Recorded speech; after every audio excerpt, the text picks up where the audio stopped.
Over these last few weeks, stay-at-home orders have turned America's densest and most vibrant fires cities ravaging parts of Southern On the move California. in Detroit tonight, and in Los Angeles, massive crowds gathering again, demanding justice.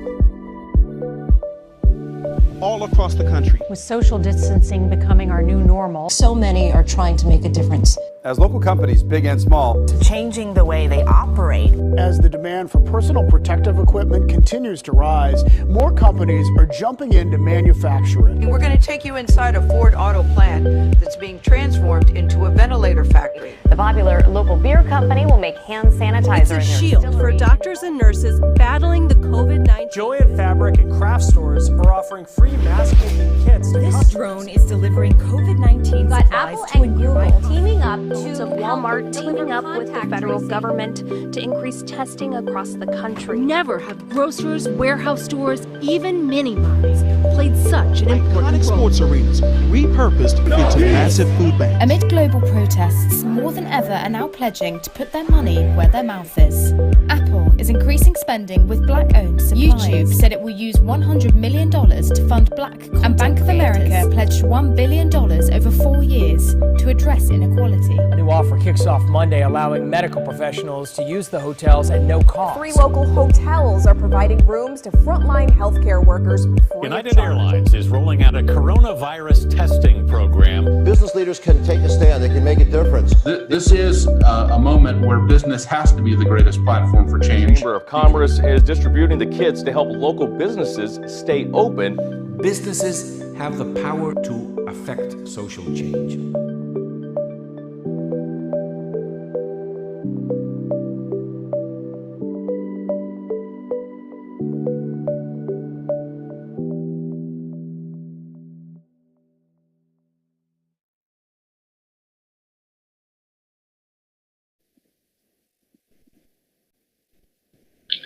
Hello, everyone, and welcome to Business Solves, our 2020 Corporate Citizenship Conference and Awards Program.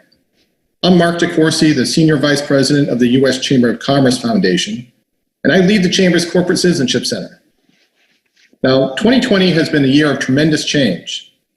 We experienced a global pandemic that disrupted every aspect of our lives, from the way we work to the way we learn.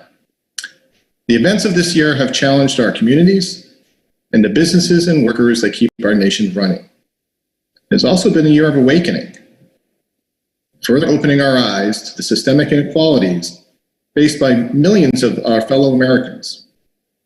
But 2020 has also demonstrated to solve. And over the next 3 days, we'll explore the possibilities that exist when businesses answer that call to lead. I encourage you to take advantage of the unique networking opportunities offered by our virtual platform to connect, to share, inspired. Additionally, our 21st Annual Citizens Awards will now take place as part of the conference program.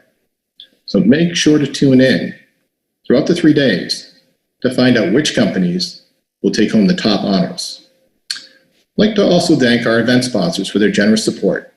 Without them, our conference and awards program would not be possible. And now, it is my honor to begin today's programming by introducing Suzanne Clark. She's the president of the U.S. Chamber of Commerce. As the head of the world's largest business federation, Suzanne fiercely fights for businesses of all sizes to help create that environment where businesses can innovate, where they can grow, and where they can serve society better. She's seen firsthand the power of business to solve our most pressing challenges. And we're so delighted she can join us today in conversation with Larry Fink, founder, chairman, and CEO of BlackRock, and perhaps one of the most consequential business leaders of our time. With that, please join me in welcoming our first speaker, Suzanne Clark.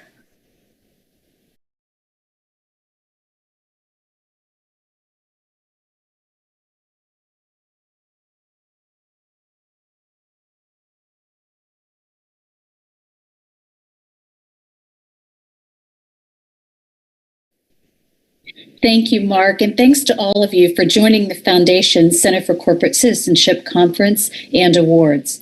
This afternoon's discussions will focus on the many ways that businesses have and can continue to step up in the arena to take action to solve the greatest challenges facing our nation. In many ways, 2020 will mark a pivot point in our modern era, and it's up to the business community to ensure that the way forward out of this crisis leads us into a brighter future. Businesses everywhere share an opportunity to drive inclusive growth that lifts countries, communities, and people. And we share a burden to solve long-standing problems that have accelerated or been amplified this year.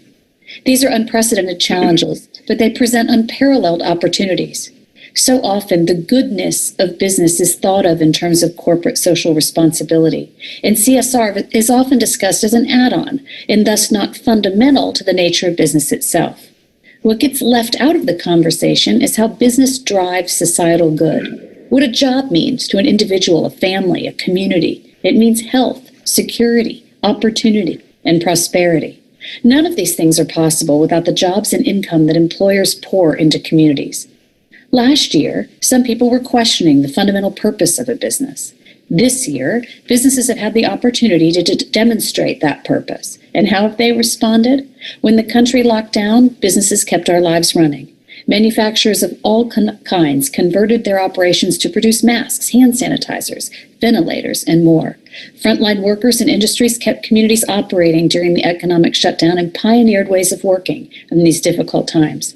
IT and healthcare companies kept us connected in a time of isolation, harnessing technology to enable remote learning and telehealth. And pharmaceutical companies are unified in their efforts to develop and deliver therapeutics and cures in a whole-of-industry effort, the likes of which we've never before seen. The pandemic has been a stark reminder of the fundamental contributions and innovations of business, and business across the country and across our economy are showing they can do well by doing good. I'm delighted to be joined today by a visionary business leader whose insights help shape our country's response to this crisis and will define our future beyond it. Larry Fink is chairman and chief executive officer of BlackRock. Larry and 7 partners founded BlackRock in 1988, and under his leadership, the firm has grown into a global leader in investment and technology solutions. BlackRock's mission is to help investors build better financial futures, and the firm is trusted to manage more money than any other investment company in the world. Larry, thank you so much for joining us today. It's great to be here, Suzanne. So, we've certainly been talking a lot about the events of 2020 and how unprecedented they've been, and how the world was largely unprepared for such a crisis and this kind of level of change. But I'm curious how you've seen the business community step up, what's worked, what hasn't, and what more could business be doing? Well, I would say in most crises, the business community comes together. And obviously, this is probably the largest crisis in our lifetimes.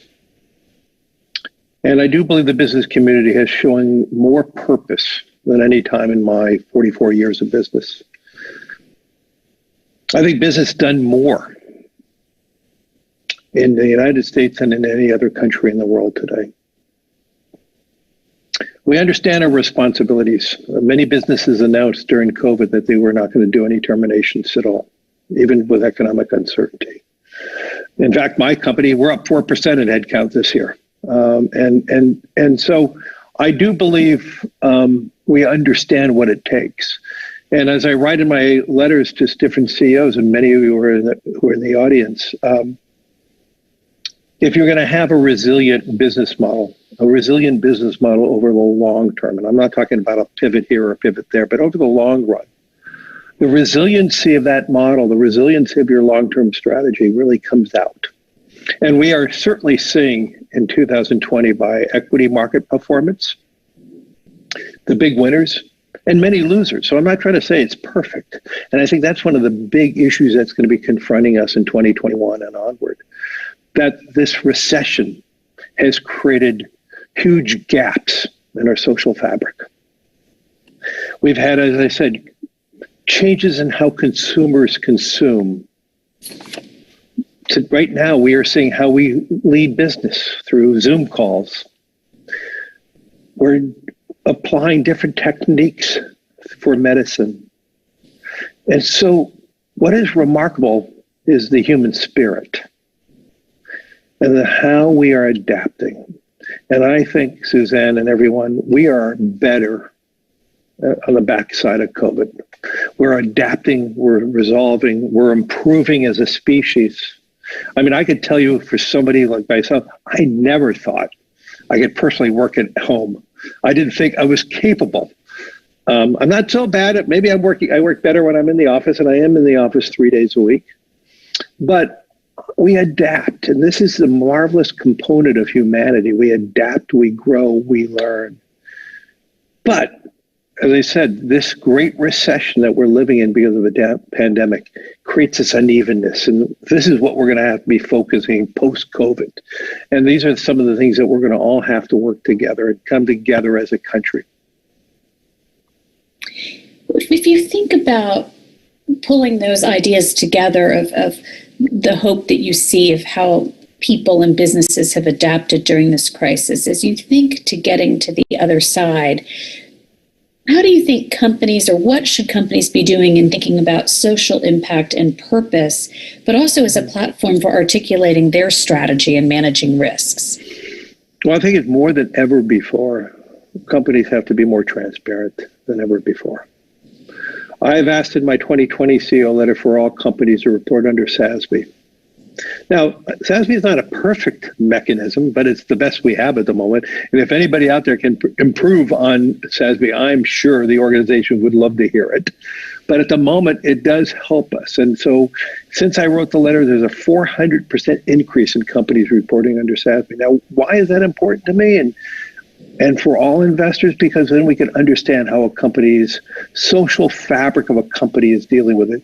We can see how purposeful they are in terms of issues around diversity, how purposeful they are around the whole structure of their organization.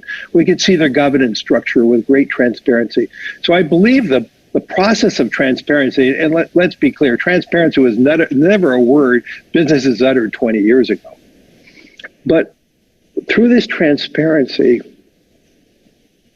we are becoming more engaged with our employees. We're more connected with our employees.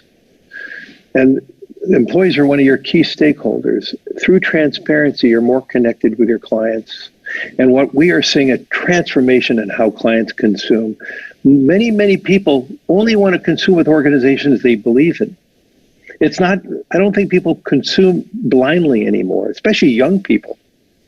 And in this world of deglobalization, and I'm a proud globalist, so I'm going to say it first and foremost, but in a world of deglobalization, and we're seeing it in so many parts of the world right now.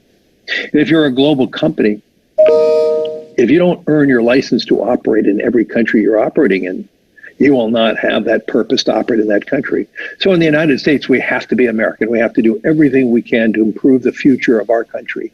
But in Mexico, we have to be Mexican and improve the future for Mexicans, and on and on and on. And for those companies who are focused on that purpose of their focusing on their employees and attracting the best and the brightest, focusing on their clients and trying to earn more share of wallet from their clients.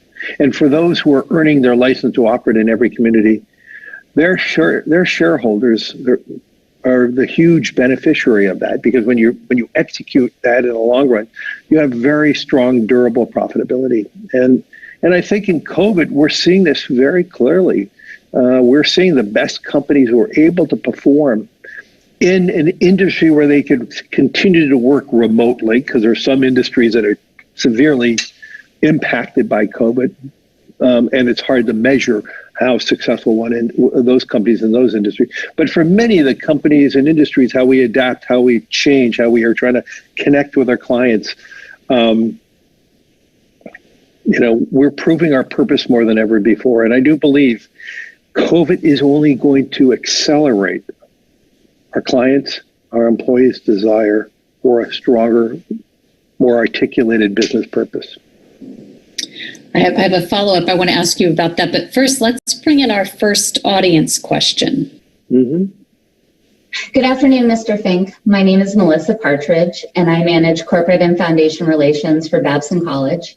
As you may know, Babson College prepares and empowers entrepreneurial leaders who create sustainable economic and social value everywhere. We use your quotes regarding the inextricable link between profit and purpose to drive a new mindset in business. We thank you for your leadership. At our school, we strive to shape leaders to create economic and social value simultaneously.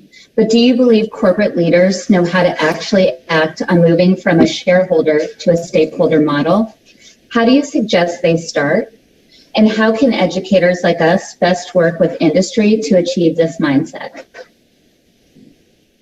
Well, what a wonderful question. So I don't think all CEOs and boards do understand this yet. And this is a mission. This is a long process.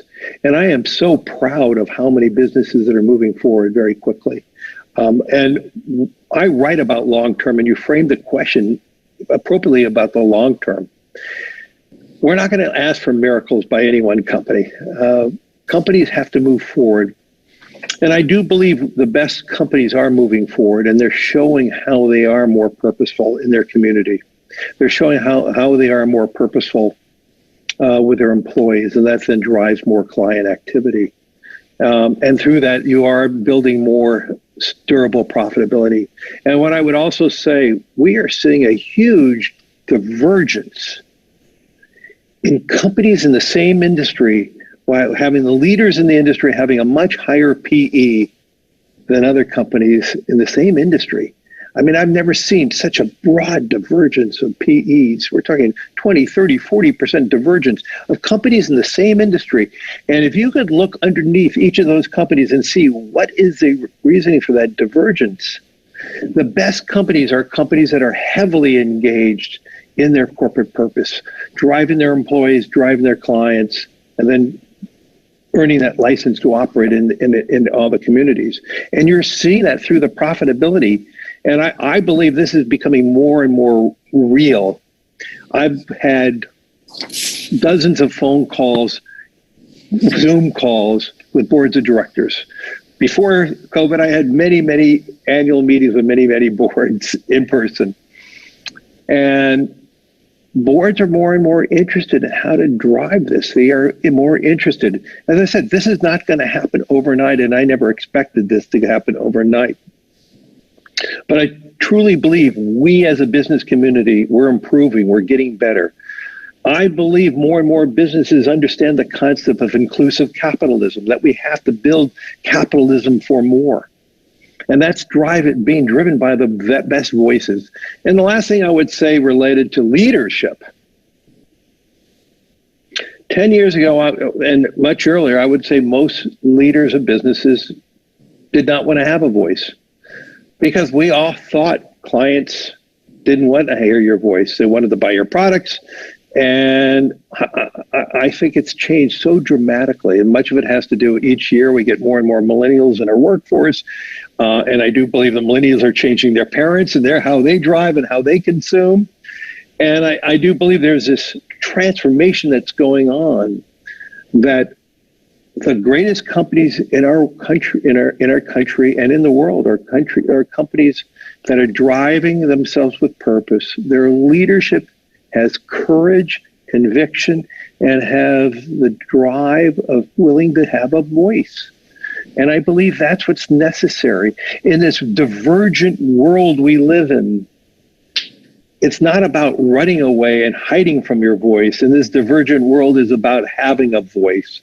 And I do believe when you have that voice and it connects with your clients, it may not connect with the far left or the far right. I'm not here to suggest that, but if it connects with your clients, and that's your job as a leader of a company, then you can drive this. And if you connect with your employees, you drive the attraction of the best and the brightest to your firm. And through that, you can really deliver. And then you can be those companies that are trading at a 20, 30% premium versus your peers. And that's what we see as an investor. And we're seeing this happening more and more in almost every industry. So you talked a minute ago about how this recession has really had disproportionate impact, right, on different segments and different parts of the economy and clearly on different groups of people. What's your view on what companies, perhaps together with government, should be focusing on to help grow the economy and kind of stimulate growth and provide stability? Well, I think it's happening, but it's happening. We've seen dramatic job loss. And yet, over the coming months, we're seeing more and more hiring. This is the natural process in America, and I'm pretty proud of how rapidly the private sector in some areas are adapting. And keep in mind, we've seen 10 years of a technology trend truncate in 8 months. The uses of video conferencing, I don't believe any company is going to have 100% of their employees back in office ever again. We're changing how we work. We're changing our workforce, and we're adapting. Let me step back for a second and just frame it a little differently to Suzanne. We as an economy has been very dependent on monetary policy. And I want to thank our central bank and all the central banks for their boldness in stabilizing the global economies through aggressive monetary policy. But monetary policy creates unevenness in the economy, because monetary policy is a tool to monetize financial assets. With monetary policy, it elevates the prices of financial assets, equities and bonds. And so those who own equities or those who have a portfolio of long-dated bonds have benefited dramatically. Most Americans, other than maybe a small 401k, really don't connect with the equity market. And they did not enjoy that type of growth. And so if we want to create more evenness in our economic future, it has to be done through fiscal stimulus. And our government has been bold in fiscal stimulus. We had 2 stimuluses, but we really need in this interim period before we have this vaccination, one more targeted fiscal stimulus. And let's talk about what is happening. We have huge industries that are employing, in many cases, the lowest strata of income workers. The number, I can speak about New York. I'm not sure if this is true in New York, but the number one source of low income work is in hospitality and lodging. And we all know what's going on in hospitality and lodging. Yeah, and yet those workers slowly are filtering. They may be lost their job in hospitality and lodging, but they may be moving to working in homes, in home delivery, in terms of like the Home Depots and the Lowe's. You know, we are consuming differently. We're not traveling. We're not going on vacations, but we're improving our home. We're building home offices. We're more reliant on technology. We're buying more computers. We're improving our kitchen because we're cooking more at home. There are so many wonderful things going on. And so the consumer behavior because of COVID has changed rapidly. Jobs take time to filter, but that's happening. And that's the power of our capitalism in this country. It is not perfect. It's far from perfect, but it is really working. And this is one of the most, if somebody told me we're going to have this type of problem in our economy, I would have thought it would have been far worse. And I would lastly say, as we are now on a Zoom call, and I'm told there's 1,500 people watching, could you imagine a pandemic 7 years ago when we didn't have this technology? Could you imagine where the economy would be if we could not find ways of connecting? And I would just speak about BlackRock. BlackRock has 100 offices in 30 countries. Today, BlackRock has 16,500 offices because the majority of my employees are working at home, and that's an office. And so, we're changing. And so we're all adapting, but the power of capitalism is alive and well. the power of societal changes is very rapid, and that's causing this unevenness. And until we have a future where we feel safe, many of those industries are going to be hard to be rebooted anytime soon. Because when we go and do things like cultural events or a business convention, the furthest thing from our mind is the safety and health. And we have to get back to that point that when we aggregate, when we congregate, safety and health is not even on the top 10 list.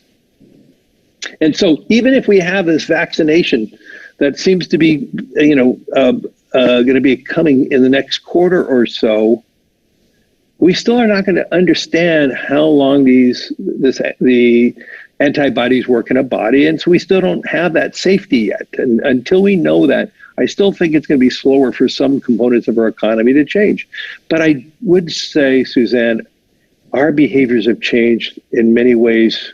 And it may be for permanent reasons, but I would say some of this behavior change is so beneficial for humanity. As I said, I don't think business will be 100% back in office. Could you imagine your employees? I would say BlackRock's average employee has an average commute of an hour each way. Maybe it's 45 minutes, depending on the place. Could you imagine those employees would have found 2 hours of their day? That is a dream. That is a blessing. And so this is what I'm saying. We are adapting, we're growing, and we're going to have many blessings out of this. And it's going to be wonderful learning experiences, and we're going to be better for it. Well, from your lips to God's ears. Let's bring in the next audience question, if we might. Hi, my name is Emily Yu, and I'm with the de Beaumont Foundation out of Bethesda, Maryland. So my question has to do with the connection and interdependence of business and community health. Peter Drucker once said, "A healthy business can't exist in a sick society." The pandemic has shown us what happens when we as a nation underinvest in public health, things like education and employment opportunities, access to transportation and healthy housing and the like. So moving forward, how can business invest in not only employee health, but community health as well, to ensure the prosperity of not only the private sector, but also the communities with which they are connected to? Thank you. Well, I would say very clearly, this is not a question just for public companies. This has to be a question for all private companies too. And every leader of every company, public and private, has to ask themselves, are they doing everything they can for their employees? I would say one of the great transformations in healthcare, and I am the co-chair of a major medical center in New York City, one of the great blessings that we're learning from COVID, we're delivering healthcare differently. We're delivering healthcare via Zoom calls or WebEx or whatever mechanism we're doing it. So we're creating quicker, deeper connection between doctor and patient. And that is going to lower the cost of healthcare. Now, related to the community needs, each business has to earn their license to operate in their community, whether the community is a suburb or a rural area or a community in a city. And we have to play a role to help improve our citizens where we operate and where we work. The first commitment, though, that we all have, and I don't believe all companies are as committed, we have to find ways of helping improve the quality of healthcare for our employees. And this is one of the reasons, getting back to purposeful companies. If you are not working with your employees and helping your employees feel safe, especially in a COVID world, if you're not working with your employees to help them, give them as much access and information on healthcare, if you're not advancing different technologies like virtual healthcare components, companies are not doing enough. I would love that we have a world in front of us that all companies, small and large, public and private, are all trying to drive more and more of the healthcare needs of their employees. That's what we need to be doing. And if we could all do that, we would actually have less dependencies on our public sector in terms of what they are doing. Our public sector is going to be very, very challenged. Let's be clear, especially in cities where COVID, especially in cities that still are trying to make sure that health and safety is good in their public transportation. And so I don't think there's things that we could be doing in our community as much as making sure we're doing everything we can for all our employees. And for the large companies, we're making sure that all our suppliers are doing whatever they can do. And this is going to be a very important component of how we are leading and leading with purpose, making sure that we are trying to drive more inclusiveness, inclusive in capitalism, but more inclusiveness in healthcare. Thank you for that. I know we only have a few more minutes, so I want to bring in the final audience question if we could. Michael Jacobson, the president and CEO of the Greater Arlington, Texas Chamber of Commerce. Larry, COVID-19 has challenged us all. The U.S. Chamber and chambers across the nation are here to support the business community during this unpredictable time. What advice would you have for businesses that may be struggling themselves to keep their focus on a greater purpose? Oh gosh, that's a really hard question for those companies that are just trying to stay afloat. Those businesses that are in the aggregation of humans, whether it's a convention center or that small business, restaurant that's across the street from a convention center, and or everything that is connected to culture and museums and. The most important thing is that you're thinking long term. We are, and this is one of the huge blessings of humanity, we're finding solutions very rapidly for COVID. I mean, the announcements in the last week of a 95% success ratio in providing antibodies for COVID is an extraordinary achievement, maybe the most important achievement we've ever incurred in our lifetime medically. As we know, we have a seasonal flu vaccination. At best, it's 40 to 60% successful. So to get something like COVID-19 to have having antibodies that protect you through a vaccination, that is a magnificent blessing. And if that's the case, this is going to be fully distributed over the coming quarters. And through that process, we as human beings, we want to aggregate, we want to close, we want to mingle, we want to learn, we want to adapt. And so those industries that are being impacted now, you can see that we are going to be behind this disease. Maybe in 6 months or 9 months. We may not feel totally safe yet because that takes more psychological time. The issue that we do have is before that, we are in a raging virus increase as we speak right now. Now, the positive side is we're able to deal with it better. We're seeing mortality rates under 1% right now because we're able to deal with it better than we did in March. But that's still too much. I mean, when you think about the seasonal flu, that has a mortality rate of about 0.2%. So for the businesses that are having a hard time cope, I would just say try to do as much as you can, much as you want to do. Stay connected with your employees, stay connected with your clients, and within time we are going to see an improved outlook on COVID, which means we as human beings, we're going to be dancing in the street. I definitely look forward to that day. Larry, we can't thank you enough for being with us today. You've really given us a lot to think about, a lot of inspiration, and you've reinforced a lot of the Chamber's deeply held beliefs in our own shared purpose. It reminds me of a conversation we had with Dr. Fauci this summer when he told us, quote, "The business community is so essential to everything we do, even our health. To have a healthy community, you have to have a healthy business community."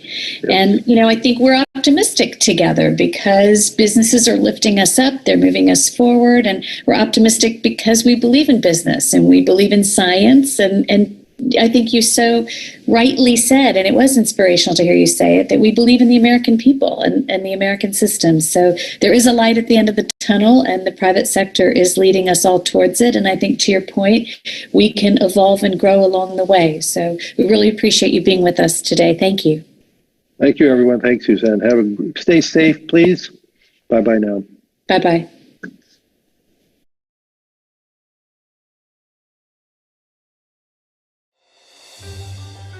U.S. Chamber created the Corporate Citizenship Awards to be able to tell the story of businesses doing good to make the world a better place. The Citizens Award represents the pinnacle of success when it comes to creating meaningful programs. All of the awardees and those that were nominated and reached the finalists were companies that had a very clear vision, very clear goals, clear measurable impact. There's so many areas of communities that can be improved, from health to environment, logistics. The private sector truly is coming together to create these tremendous partnerships that are making a difference in the world. When we won the Citizens Award, it brought us a lot of notoriety for our company, which wasn't otherwise terribly well known. It created a lot of pride with our employees to get that external affirmation that the work we were doing was truly meaningful. We encourage all companies to demonstrate the great work that you're doing in social responsibility, because the private sector is critical to a better world. Most organizations don't do the work for recognition and awards, but that is a nice way of measuring the success of our work and how we are benchmarking against other organizations. The work that they're doing day in and day out is being recognized by one of the largest business organizations in the whole world. When you bring home that trophy, you're saying to your company, look, our work is best in class.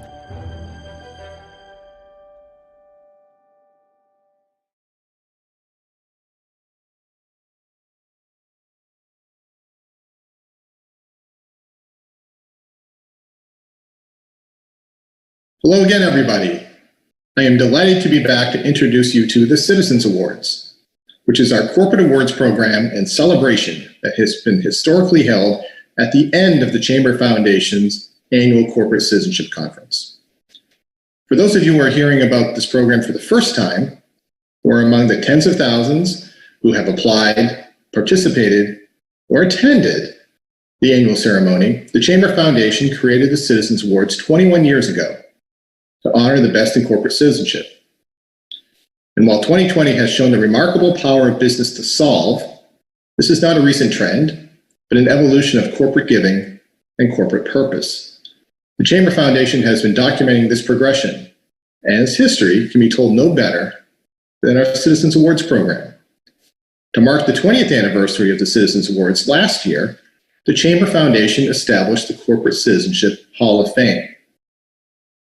Corporate Citizenship Hall of Fame identifies and commemorates companies and their leaders, their employees, and their cross-sector partners for their decades-long commitment and extraordinary contributions to the betterment of society.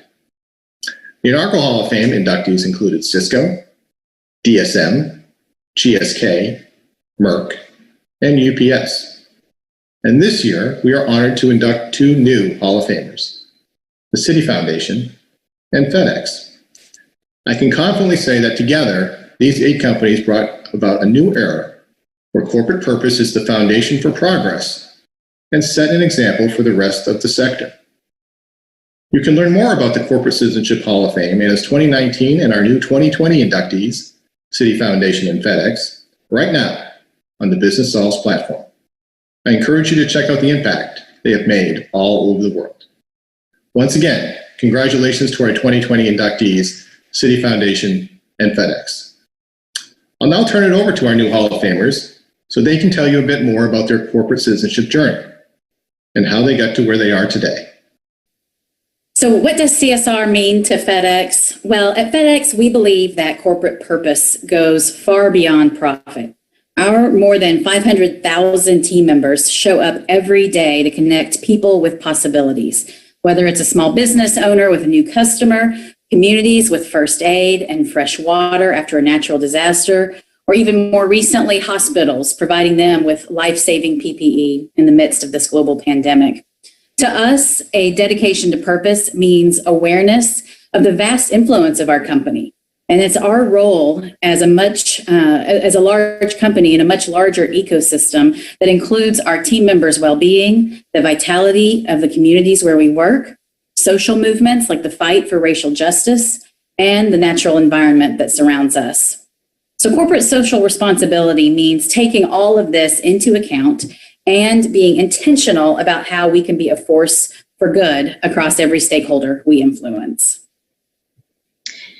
At the Citi Foundation, we've spent the past 20 years building a community investment vertical in our company, and I think many other companies have done the same. We've been professionalizing staff, increasing the financial and human capital available to support our community programming and approaches, and we've been better defining our targets and our results. But I think now we need to also work horizontally across our companies to enhance and scale these efforts by leveraging our core business capabilities and taking a hard look at how our company's internal policies and practices can impact or contribute both positively and negatively to society.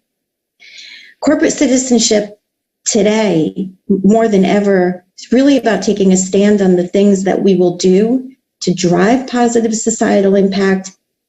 And we, as corporate citizenship professionals, need to play a role in also working with our companies to make sure that we stop doing the things that detract from that positive societal impact. I think the future of CSR looks very different these next 20 years compared to the past 20 years. I think if I look back, we've played the role of an engaged community problem solver, listening, learning, responding to community stakeholders. But today, more than ever, and certainly going forward, we need to now be community change agents ourselves. Our companies may not always take positions or focus on issues that everybody agrees with universally. And I think if 2020 has made anything clear to all of us, there is very little consensus in our society. But sitting on the sidelines is no longer going to be an option in the CSR field going forward. And I think that when we look back in another 20 years, the companies that figured out how to get comfortable being uncomfortable and stepping off of the sidelines are the ones that are going to be the most admired, the most sustainable. So looking ahead at FedEx, there is certainly a lot of work to do, but we are up for the challenge. We are in the midst of our FedEx 50 by 50 campaign, which is our effort to positively impact 50 million people around the world by our company's 50th anniversary in 2023. Each day, we prioritize keeping our frontline team members safe. And as our network prepares to ship COVID-19 vaccines all around the globe, we are also reimagining ways for our people to safely lend their time and expertise to the community through virtual volunteering. We also plan to spend a lot of time listening to the people in our communities we seek to help, civic leadership, the nonprofits we support, and to our team members to better understand the challenges they face, and then work together on tangible and sustainable solutions. We have exciting work planned to help women and minority-owned small businesses around the world grow their revenues and create new jobs, to advance cleaner, more sustainable technology for the logistics sector, and to be a champion for inclusion in our communities. I'd invite everyone to visit FedExCares.com and sustainability.fedex.com to learn more. It's an honor to be part of the Citizenship Hall of Fame, and we appreciate all of the great work that all of you do every day.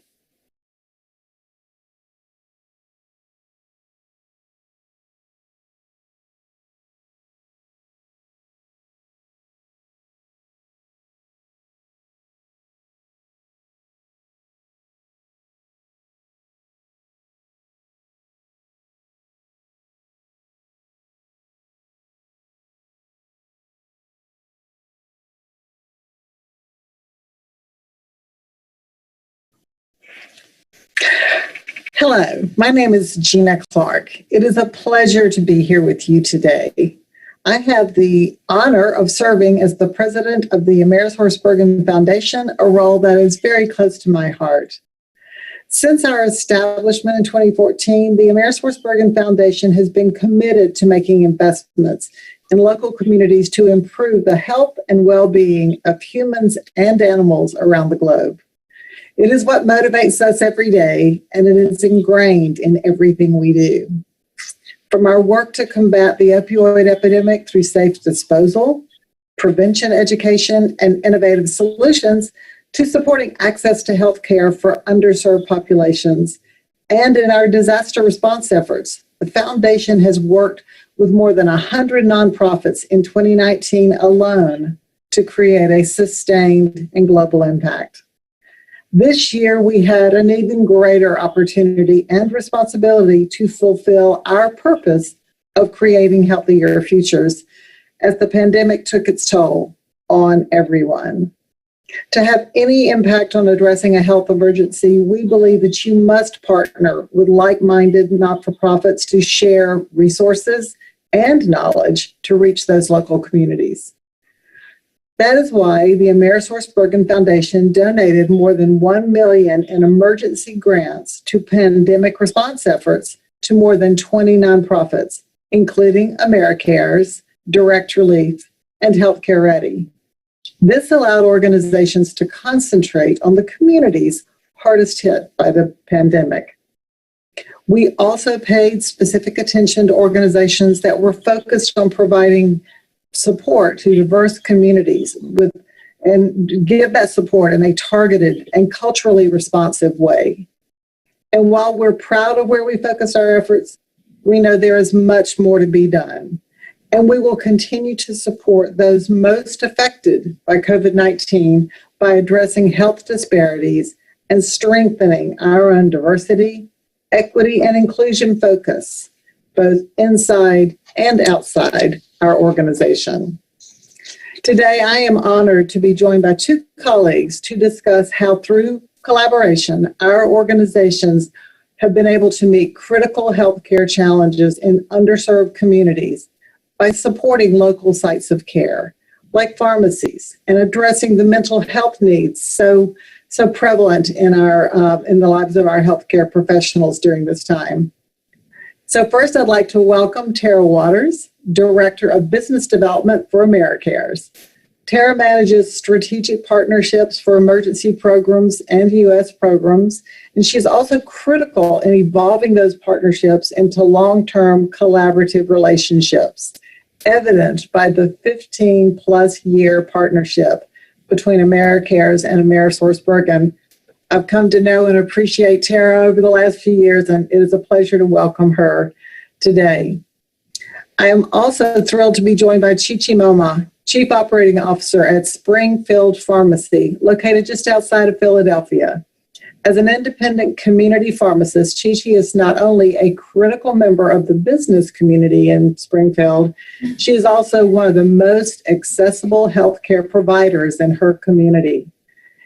As a frontline worker, Chichi and her team have worked tirelessly to ensure their patients continue to get the care they need in the face of a pandemic and to serve that community in new and innovative ways.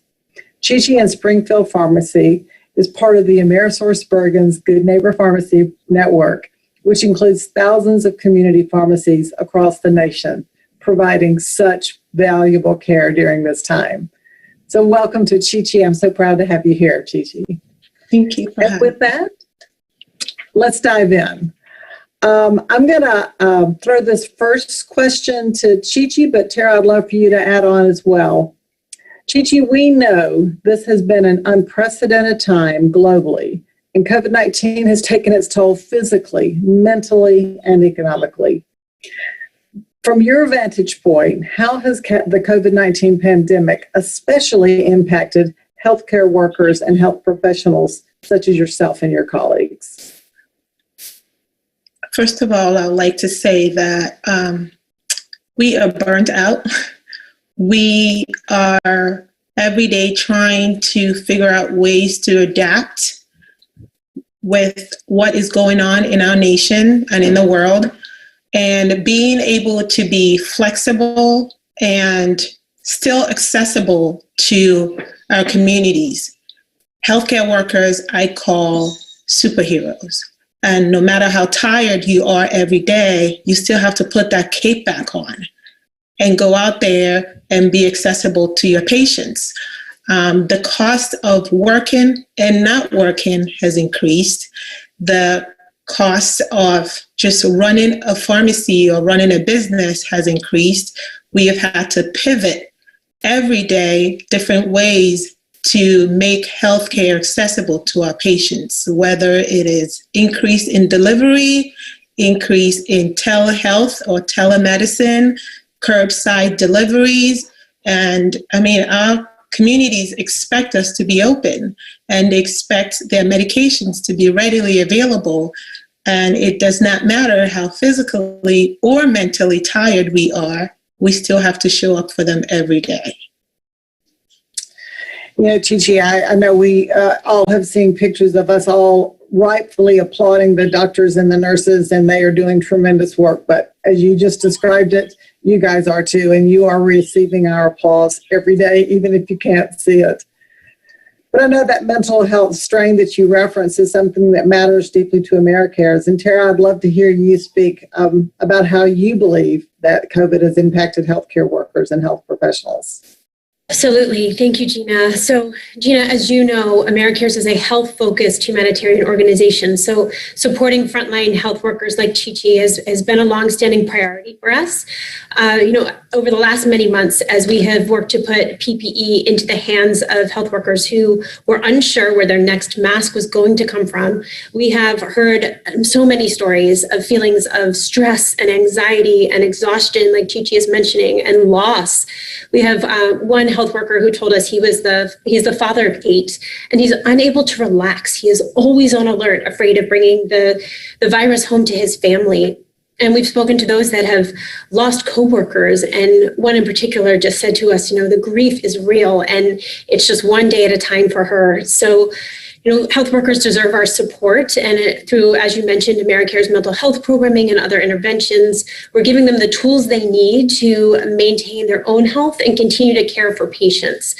But I want to note too, like Chi-Chi, I can tell the health workers that we work with are so resilient, and they are driven by this calling to serve, even throughout the pandemic. So AmeriCares, as you know, Gina, runs clinics down in Colombia serving the Venezuelan migrant population. And a couple of our staff down there, I was speaking with them recently, and one said that, he told us that working at AmeriCare's clinic is really the best thing that has ever happened to him. And though he fears contagion, he's concerned, of course, but that caring for patients is what boosts him. And, I believe you're superheroes too, Chi-Chi. One of our colleagues refused to be called a hero, as so many of you guys do. And instead he said he's an instrument, and that he took an oath and it's his duty. So, we believe that despite our colleagues' humility, that health workers are heroes. And I just want to note that in addition to those serving in the pharmacies and those in the ICUs and in the testing centers and testing sites, I just want to draw attention to those that are serving in the free and charitable clinic too. These are the ones serving the uninsured and the underinsured. And Gina, you mentioned the economic toll of COVID. So these safety net clinics are caring for the essential workers and the homeless and the newly unemployed. And as was mentioned earlier today, with the recent job losses, these clinics are seeing an increase in the number of patients, some 4 times over.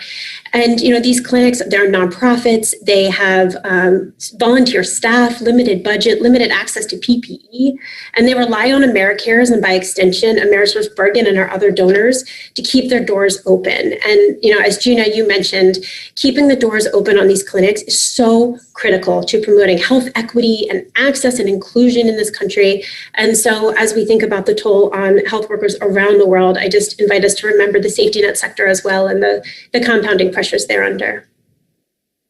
Well, Tara, particularly the safety net comment, so very real in our world, and maybe something others don't always think about. And I want to kind of ask a related question, Tara, to you, but I'll also say that I already see great questions coming in through the chat. So we will get to those, everyone. We're going to kind of save them toward the end so we can be sure and organize them well. But thank you. Please keep sending those questions.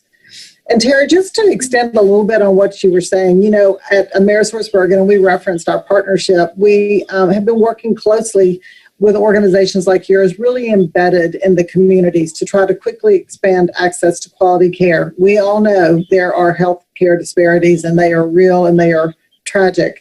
During COVID-19, can you speak to what this support has meant to AmeriCares, and how has it helped you make an impact? We want all these companies to go do the same kind of thing. So how is this helping?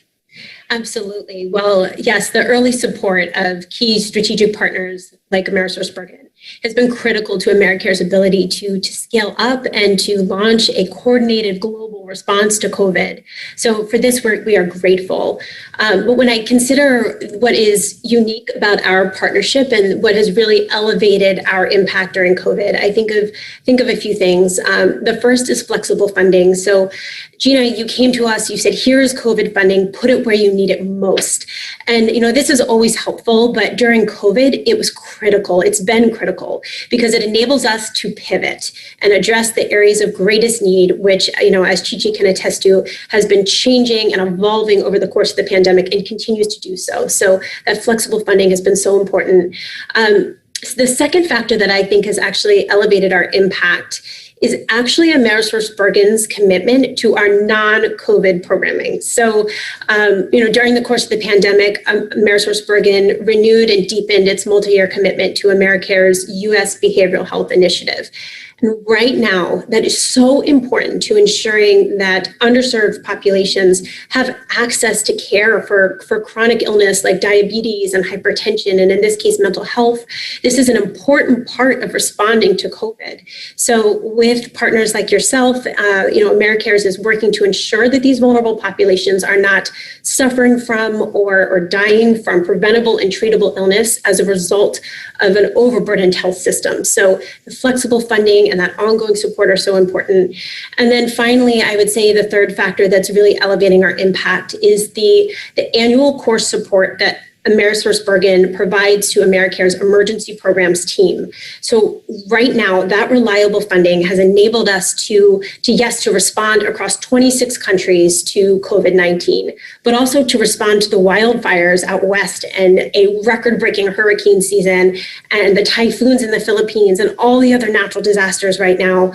And COVID-19 is complicating response and recovery efforts around the world. And this reliable funding has really enabled us to have the readiness to respond. So, taken it holistically, I do believe it's that multifaceted, multi-year support that has actually elevated our COVID impact. So, we are grateful and we couldn't do it without you. Well, thank you very much. And it is truly our honor to do this. And as you kind of detailed all the things happening in 2020, because it has been tragic with COVID, but there have been so many other things going on. Our responsibility to work with organizations such as AmeriCare is one we take profoundly and take very seriously. I want to ask one question now, additionally to you, Tara, and then Chi-Chi, I've got a big question coming up for you next. But Tara, you kind of touched on this a minute ago, the mental health aspect of all of this, and I kind of mentioned it earlier as well. Those are dramatic, the mental health aspects on the frontline workers, such as Chi-Chi referenced, and then those of us that are just trying to keep it all together every day and take care of our jobs and our families. I think those frontline workers have the biggest job and the toughest time. Tell us more about your efforts to address those. Certainly. So providing mental health and psychosocial support to COVID-19 frontline health workers has been a priority of our response. As you know, Gina, mental health is a core expertise area at AmeriCare's. So to support COVID-19 health workers, we were able to really leverage this expertise and years of experience to really build out and develop a COVID mental health training program for health workers to help them manage their fear, their stress, their anxiety, so that they can maintain good mental health and continue to care for their patient population. So the topics that we cover include things like stress management and self-care, but also dealing with grief and loss and how to navigate stigma and discrimination and implicit bias in a COVID context. We also provide the health workers with the tools that they need to really identify and address mental health needs in their patient population.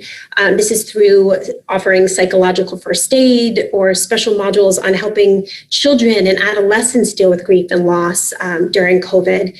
We offer one-on-one counseling for acute crisis management and also group sessions where health workers can hear from one another and learn from one another. So to date, we've received some really great feedback where participants are saying that the workshops have really validated their emotions and given them peace of mind.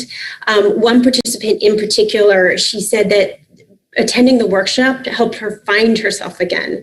She said that amidst this intense routine of work and school, work and home and family and potentially school, caring for her family, that she really forgot about being. And she thanked us in the end by simply saying, thank you for the space. Thank you for the space. You mentioned, Gina, that how it affects all of us. And, that concept just makes me exhale thinking about it. So to date, we are grateful for the opportunity to support health workers. And we've so far trained about 12,000 participants in COVID-specific mental health, and we're only just getting started. We're launching an online learning platform where all of our content will be housed for health workers around the world to access. It'll be open access, so whether you're a provider in rural US or a community health worker in Haiti, you can access this information. And the vision is really to put those skills in the hands of health workers who would otherwise not have access to that knowledge, build their resilience, their capacity to serve, and ultimately improve health outcomes for marginalized communities all around the world. That is such an amazing and outstanding program. I have to believe, Chi-Chi, that was hitting close to the heart for you and your colleagues. You are again on a front line, and it is our community pharmacies and our neighborhood pharmacies. You know that those are near and dear to my heart in AmerisourceBergen, and I believe so much in what all of you do. Can you talk a little bit about that role during COVID and the role that the pharmacists are playing specifically? We are educators and we advocate for patients. I mean, and neighborhood pharmacies deal with a lot of culturally diverse population. And the patients, they love to feel seen, they love to feel heard, and that is what makes our job very fulfilling. And during these unprecedented times, patients have a lot of questions, there's a lot of anxiety. They will ask, Chi-Chi, what do you think about the COVID vaccine? Would you take it? I can't answer questions personally. I have to make sure I answer the questions with facts. So we have to not only be educators and advocate for these patients, we have to make sure that we're in tune with what is going on in our world and make sure we answer the questions with facts. And these patients are not only relying on us to help them get access to their medication, but also making sure they get the right medication at the right time. I mean, we partner up with AmerisourceBergen because in the beginning of the pandemic, it was very difficult to get most COVID essential items or products. And having a vendor relationship that knows how to allocate these products for every pharmacy in all these communities to have access to the products on time and have enough of it on time is very critical for us. You know, we're worried about drug-drug interaction, and at the same time, we're worried about getting our hands on the product at the right time.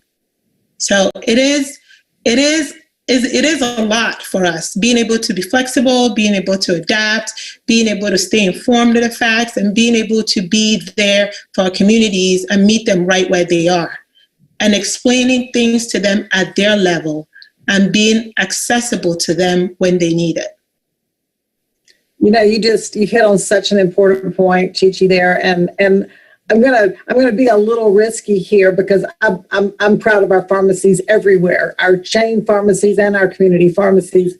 But I would tend to think that our community pharmacies probably have a little bit of a different role. If it's okay to use the word, a little more intimate with your customers. I mean, you're their pharmacist, you're their medical guide, you're their friend.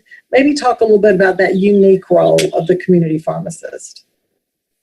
You get to know these patients intimately, like I say. You meet a grandma, for example, you know about her children, her grandchildren, you celebrate their holidays with them. You don't even really have to be from the same culture or background, but we celebrate everybody together. So they become part of our family, it's what we call it. And they expect to see me there or see the rest of my team there when they come in.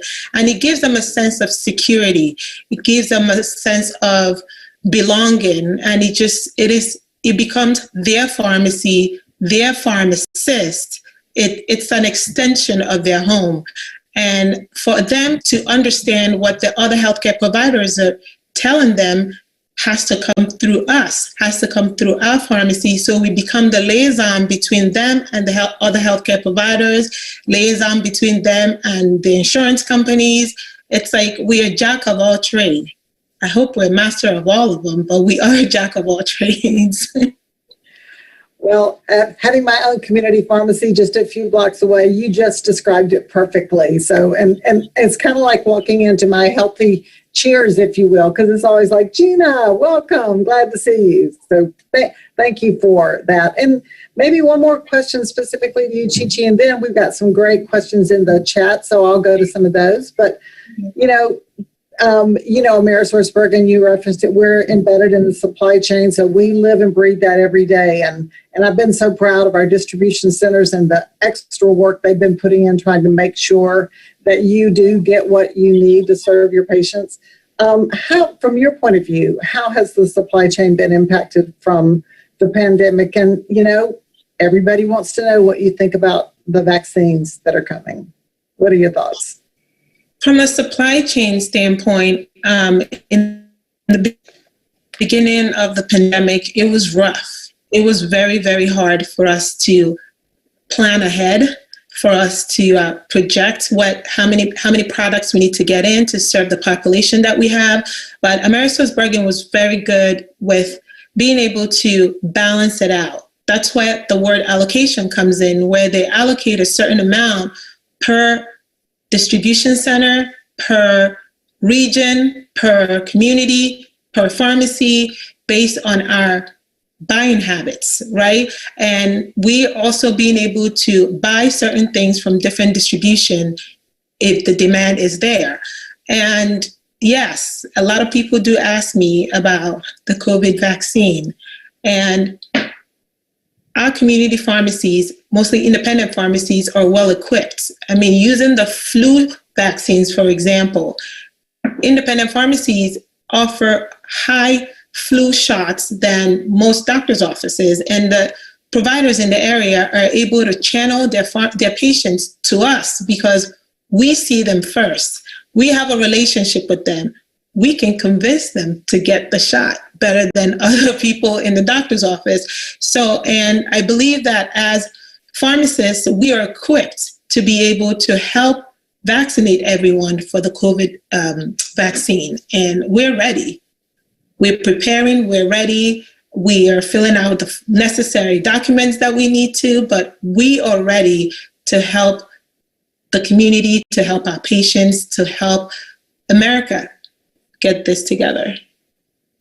Thank you, Chi-Chi. It's just so very meaningful as we are now beginning to see those lights at the far end of the tunnel, knowing that there's a partnership and the passion with which you and your colleagues and pharmacists take their role in getting those vaccines out to everyone, getting those very important shots. So we have a few minutes left and we have some questions. I'll take a couple that came to me just to give Tara and Chi-Chi a chance to catch their breath, grab some water. So if I look over here, I've got a question about, as a foundation, how would I like to see change and how companies share or talk about their CSR efforts as it pertains to nonprofit or philanthropy? Well, I could talk an entire 30 minutes on this, but I won't. I'll talk just briefly and say, doing what we're doing right now. So I think that having very transparent, open conversations about what we do, the work we do with AmeriCares, the work we do with even smaller not-profits like Family Reach, who serves the families of cancer patients, or Aluna, who serves the families of children of families of addiction or death. We talk all the time. We get out of there and talk about those particular efforts. I mean, all of us want to continue to help stand up and support the big organizations because they are doing good work. And they've struggled during this time too. The American Cancer Society, the American Heart Association, everybody's been impacted by COVID and their fundraising. But these efforts that we're talking about today, I think that us getting out and taking every opportunity to talk about them in detail, to talk about the mental health offerings of AmeriCares, to talk about the partnerships that our pharmacies have with us to address community needs. That's what is most important. And even as recently as last week, our board, while telling me we're proud of what you are doing with the foundation at AmerisourceBergen, we don't think you're talking about it enough. We think that the world needs to hear this. It's what inspires us all to go the next step, and you need to be talking about it and talking about it at a level of detail that people can turn around and embed that in their own practices. So I hear that, and I will continue to try to tell our story with partners such as Chi-Chi and Tara. So thank you for that great question. Tina, could I just add? Please go, Tara. One comment to that, and that this is just to shed light on the great work that you guys are doing. I think one thing that you guys do exceptionally well from a CSR perspective and sustainability perspective is you bring your nonprofit partners together. I think it's really incredible and unique how you bring us together to learn from one another, to partner with one another. The number of partnerships that have been born out of your conferences is just incredible. Hey, I'd love to extend our mental health support services to Chi-Chi's staff and her partners, right? And so I think that is exceptional the way you do it, and I think it's a model for other companies as well.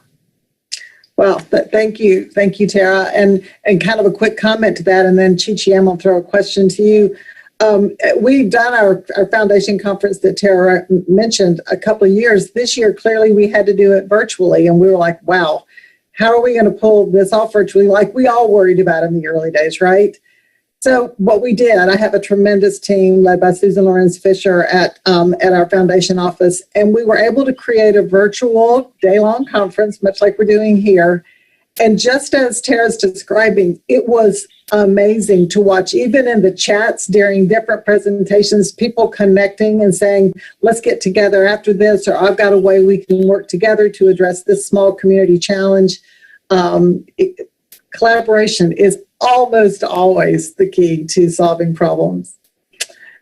So Chi-Chi, kind of a pivot into another subject. The question is, how has COVID-19 affected your vendor relationships, and how do you support each other? I hope you're going to say that it gets better, but please speak the truth. How has it affected it? Our relationship with our vendors we need our vendors to keep our doors open. That's the truth, right? And during this pandemic, I believe it's a relationship that's gotten stronger because we constantly are having communication, because communication is important. We're constantly dialoguing and trying to figure out how they can best serve us better and how we can stay compliant as well to be able to have access to what we need. There's been challenges on how accessible things are. Yes, it's worldwide and it is affecting everybody, but AmerisourceBergen has really been great to us in giving us what we need when we need it. Yes, the cost of things have gone up, but that is across everywhere, not just the medication, even the grocery stores, but just that communication, keeping that, and also training. AmerisourceBergen have been rolling out some trainings on how to help each of us operate at the top of our license, is what I call it, right? So that has really been very, very important for us. So we're not in it alone. We feel like we're not alone, that we have the support that we need, because we need the vendors to do what we do best.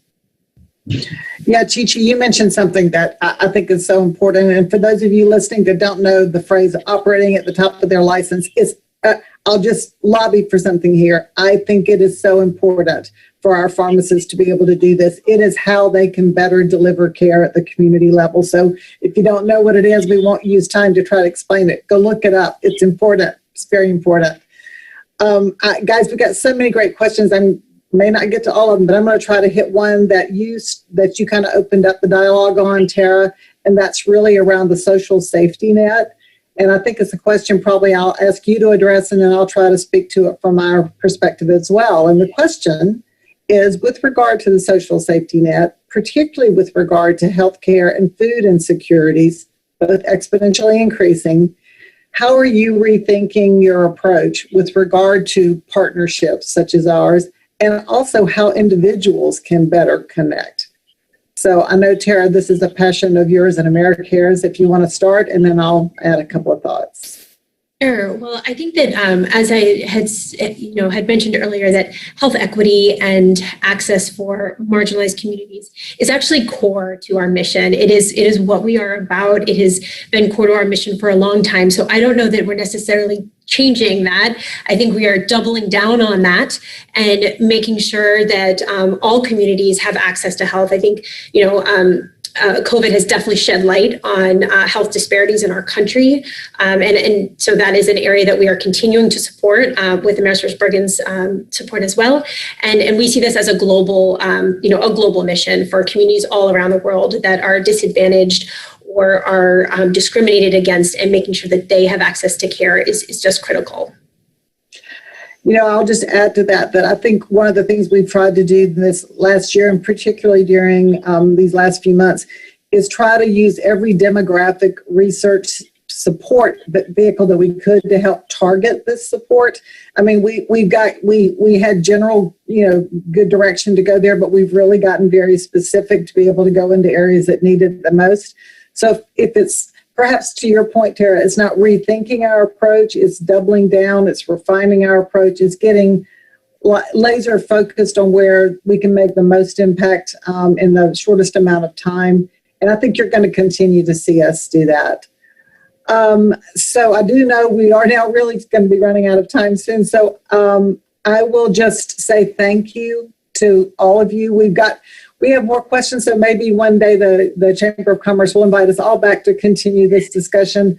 But this has been a great dialogue. Chi-Chi with you, Tara with you. Many thanks to the U.S. Chamber of Commerce for providing this venue to have this conversation. And with that, I'll turn it back over to our host, and thank you very much. Thank you.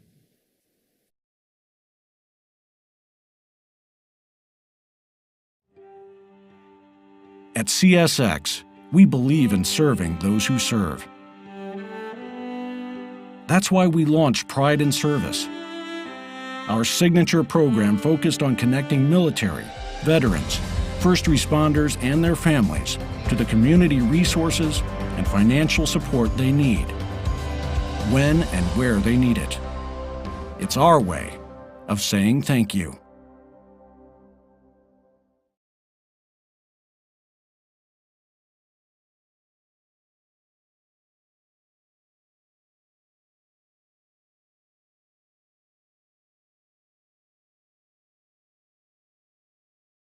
Good afternoon. My name is Geeta Ramprasad, and I am a vice president at Feeding America. Feeding America is the nation's largest domestic hunger relief organization. Did you know that over 50 million people are at risk of hunger here in the United States as a result of COVID-19? At Feeding America, I oversee health and nutrition. Part of my role is partnering with diverse organizations like many here today, so everyone has the opportunity to lead a healthy, food-secure life. It is my hope that you are all staying safe and healthy during these times. The U.S. Chamber of Commerce Foundation's Citizens Awards recognize the most innovative and impactful corporate citizenship programs. Not only have I had the privilege of judging this year's competition, today I am here to present the award for the Best Health and Wellness Program. The Citizen Award for this category is dedicated to a single strategic initiative focused on health and wellness. Eligible initiatives could focus on either global or domestic topics like workplace wellness, community wellness, nutrition and obesity prevention, food security, disease prevention, and improved access to healthcare services. There were 3 exceptional finalists: the ExxonMobil Foundation, Takeda, and Walgreens. Let's take a look at a short video to see them in action.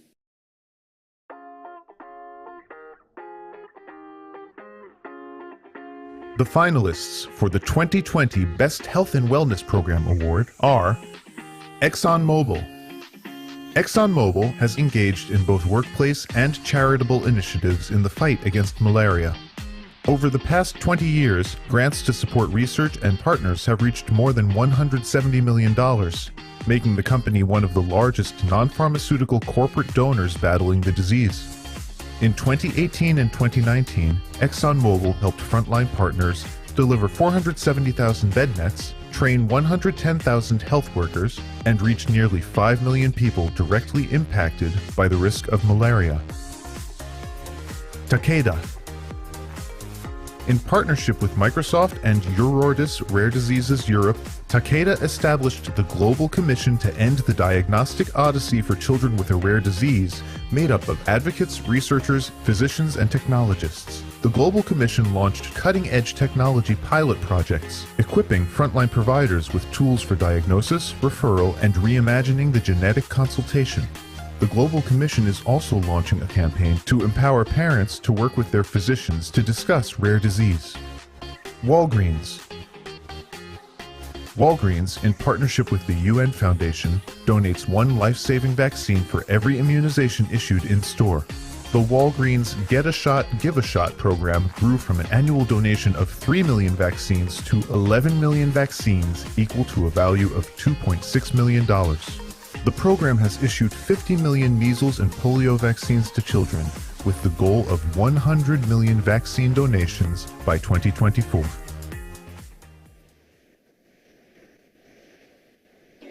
Wow. You must admit those are pretty remarkable programs that demonstrate how the private sector can directly be engaged in improving community health. Hats off to our finalists. Hi, my name is Ron Getzel. I'm a senior director at the Johns Hopkins Bloomberg School of Public Health and also vice president at IBM Watson Health. Much of my career and research has focused on what companies can do to improve the health and well-being of their workers to create an internal culture of health. Most recently, my work has focused on what the business community can do to support public health professionals to improve the health of communities, the external culture of health. So over the past several weeks, my team at Johns Hopkins has organized focus groups with business and public health leaders, including Dr. Lawrence Bodish. And we asked these leaders, what can the business community do right now and in the months ahead to support a rebuilding of an effective public health infrastructure in light of COVID-19 and its aftermath? Our work is supported by the de Beaumont Foundation in Bethesda, Maryland, underway right now. So be on the lookout for a report with the working title, 7 Ways that Businesses Can Align with Public Health for Bold Action and Innovation. Stay tuned.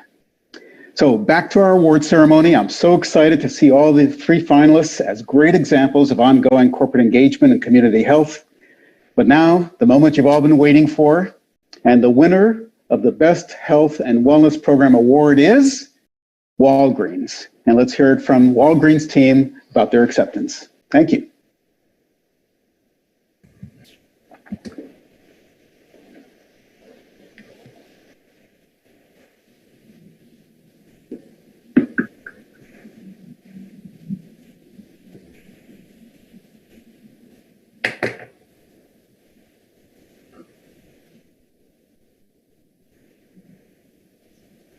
Hi, thank you, Ron. It's Alec here from Walgreens, and I'm truly honoured to accept this award on behalf of all my colleagues, all the pharmacists and people who work in the pharmacies.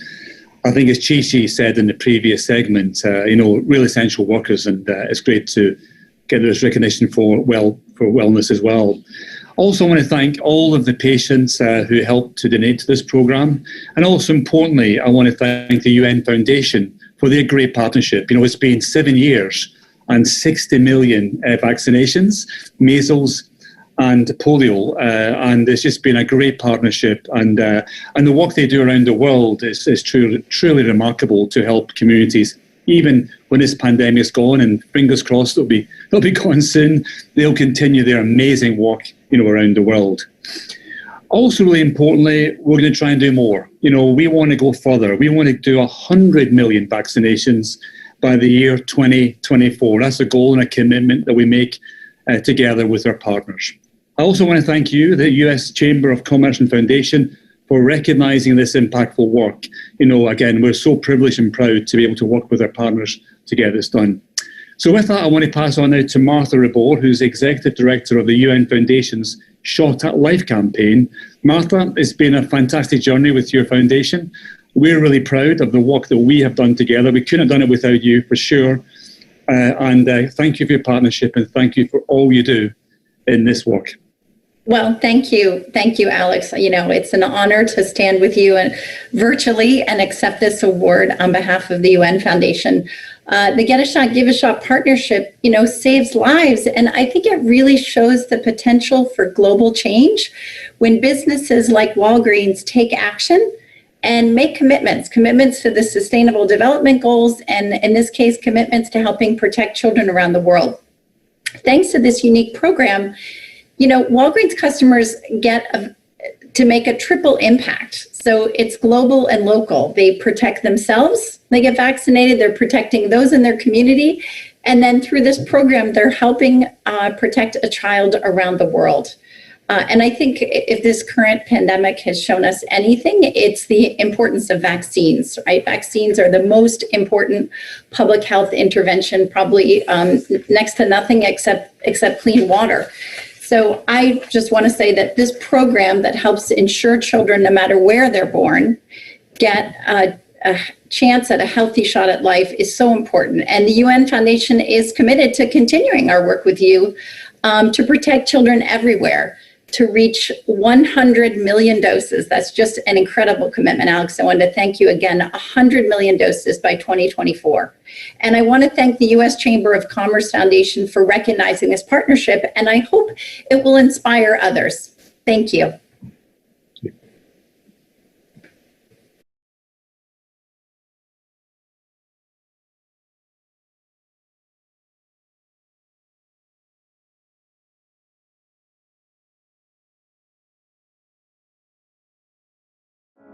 There's a lot that goes into a name.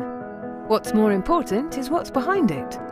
At DSM, we rely on a lot of people in a lot of places to do what they do best, which makes a difference. So we leveraged our material science expertise with global customers like General Motors to produce ventilators, and partnered with others to produce protective medical gowns. We worked diligently to donate face shields, produce hand sanitizer, distribute immunity-boosting vitamins, and support those on the front lines of this pandemic. We put safety first to keep our plants running, so farmers and grocery stores had the critical ingredients they needed to keep shelves stocked. Because it's the sum of our efforts, especially in times of uncertainty, that truly define who we are. So, we thank our employees, community and corporate partners who help to define what we set out to achieve each day.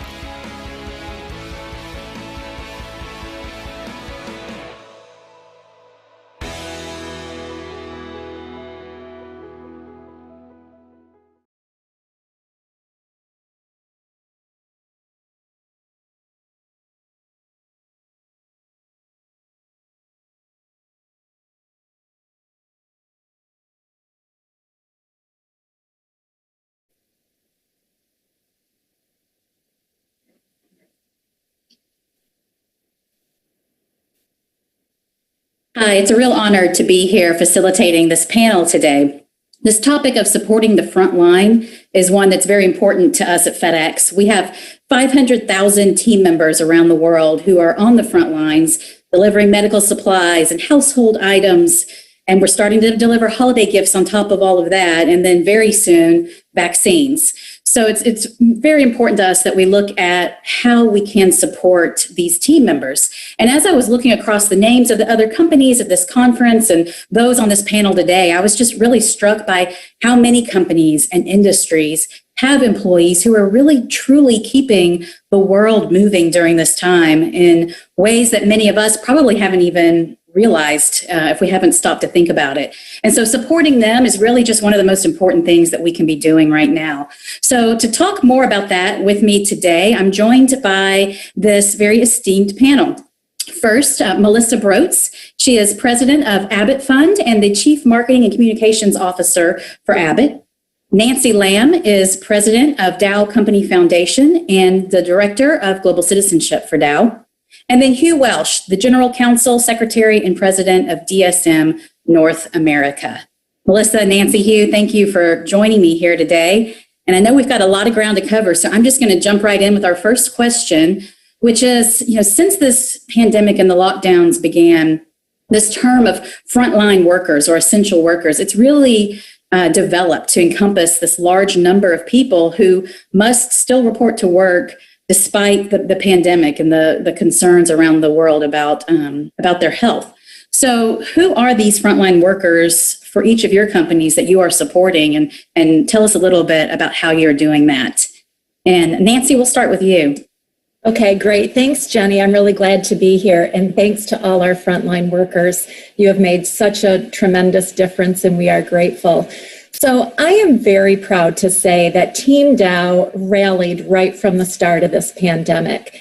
To give you a little context about our frontline workers, we have about 14,000 of them out of our 36,000 employee population. So we are a global material science provider. At the top of our ambition is innovation, it's our customers, it's inclusion, and sustainability. We actually manufacture raw materials that go into 99% of the products that are essential, that are needed during this pandemic. Things like disposable gloves, light gowns, masks, respirators, cleaning solutions, disinfectant. And so it became essential for us, and we were named an essential business right from the start, to keep operating safely. So every day, and this has been consistent since March, we've had those 14,000 employees come to work, adhere to our pretty stringent state safety procedures, and our operations are still going full steam ahead. Let me tell you, though, about some of the key actions that Dow has taken. First, we have shifted some of our manufacturing assets to actually make hand sanitizer. We don't make hand sanitizer. We make the raw materials, but we actually don't, that's not one of the products that we produce. So we stopped producing other products to make hand sanitizer and get more out to the public and into our healthcare system. We also designed new face shields, and we did that in concert, right, with other companies. And then we shared that open source design publicly. Because again, we couldn't make them fast enough. We needed more people to start making them because they were so important to our frontline workers in the healthcare industry. We also designed with Whirlpool and Reynolds personal respirators. And we actually accelerated from design through development to production in about 7 weeks. So working across sectors with multiple businesses and companies to make that happen. We also partnered with other companies to make medical isolation gowns. And then we donated things like hydrogen peroxide, as well as packaging meals, tens of thousands of meals to others around the Dow world because they were in need, right, to our vulnerable populations. Our foundation also gave $3.7 million, and that was distributed across the Dow world, so in all of our major countries. That's great. That's amazing work. Thank you. Melissa, why don't you tell us about Abbott? Sure. As hopefully most of you know, we're a healthcare company, and so the front lines for us during this time have really been those frontline healthcare workers. And as the pandemic has evolved, certainly other essential industries as well.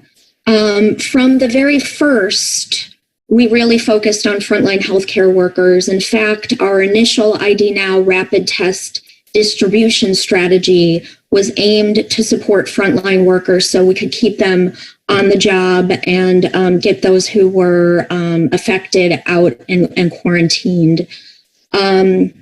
In addition, we've donated $23 million across the globe to really help frontline workers around the world. And a few of the things that that work has done include our work with Direct Relief to support 25 federally funded health centers here in the hardest hit U.S. states, which, that funding is helping community centers that serve predominantly Black and Latino populations by strengthening screening, testing, and triage. In partnership with CARE, we're helping train and support frontline workers in countries like Afghanistan, Colombia, India, Uganda. In Canada, Colombia, Poland, and the UK, as well as the US, we've donated our continuous glucose monitoring system, Freestyle Libre, for use in hospitals so that they could remotely monitor patients and save on PPE and save healthcare worker exposure during that time. And in Africa, we're partnering with the African Federation for Emergency Medicine to provide virtual trainings on COVID-19 care to more than 2,000 healthcare and frontline workers. So those are a few things that we're doing. Again, we focus primarily on healthcare frontline workers, but have evolved that as time's gone on. Fantastic. And Hugh, tell us about DSM. I'm happy to do so. So, when the pandemic first struck, our initial reaction, like I think everybody, was what do we have to do to keep all of our employees safe? And so, like most companies, we sent what we would consider to be non-essential, although they hate to hear that, workers to work from home. And those that were working in our operating plants, making nutritional ingredients and food ingredients, they were the essential frontline workers that we needed to double down on protecting. And I think the company did a good job at the outset, sort of pre-staging PPE before the pandemic hit the US. And so we learned a lot from our experiences in China and Europe that it was going to be pretty hard to find N95 and surgical masks. And gratefully, we had them all here when the pandemic first came to the United States, and we were able to distribute them to our 38 sites around the US. It was important to keep those sites up and operating because if they shut down, in about 2 weeks, there'd be no food on store shelves. So we provide the ingredients that go into beverages or animal protein or packaged goods or soups. And so we were very, very essential in keeping sort of that logistical supply chain all the way to the store shelf in line. That was not always easy for governors and other state regulators to understand. And so we also had to spend a lot of time helping our government officials understand how supply chains work, understanding how logistics work, and getting that up and running. We worked very hard to keep those essential employees healthy and safe. We started a campaign called Optimize Your Immunity. Being a big nutrition company, we understand the power of nutrition. And so we began to ship our own nutritional products to our different manufacturing sites to be distributed to the employees and their families. I mean, some of them are here. They're called Mix Me sachets. You just pour them in water, drink them down. You get all the essential nutrients you need to stay healthy and improve your immunity. But what we learned soon after was we had maybe a little more than we needed. And I went and I donated some masks to like the local police department where our headquarters office is, put it up on Twitter.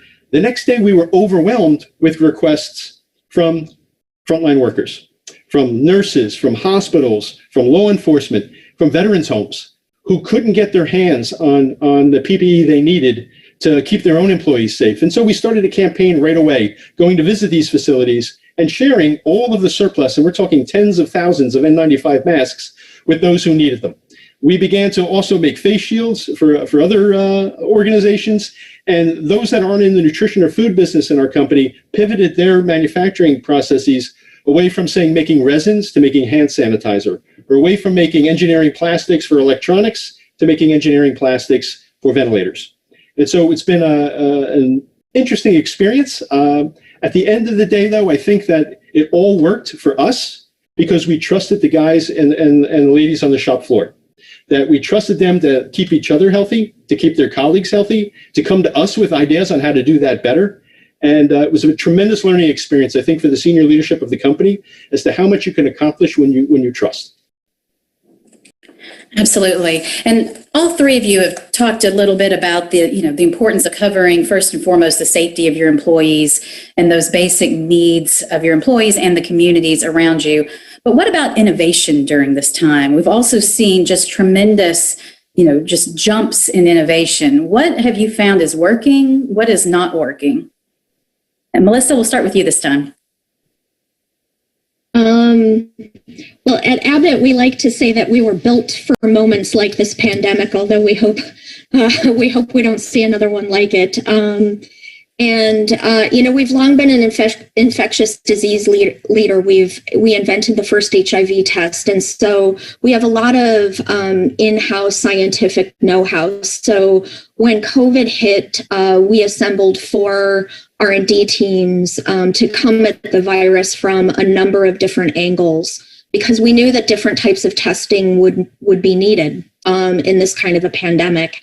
And really, our scientists took what would normally take years and brought it down to a month or a little more than a month for the various tests that we actually developed. And that just took 24/7 know-how.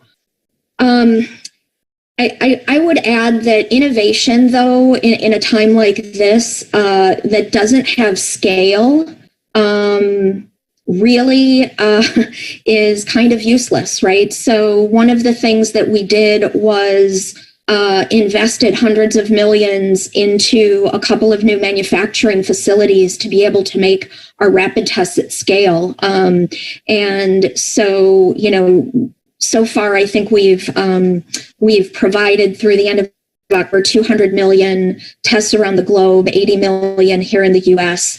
And I think that one of the things to really note here is, innovation is critical. We need the innovation, but you also need the scale in a pandemic. And so without going into too many details, there were lots of challenges along the way, and what you would normally have is a few years compressed down to a month for the scientific side, and then just a few months for the manufacturing side. It's a Herculean effort.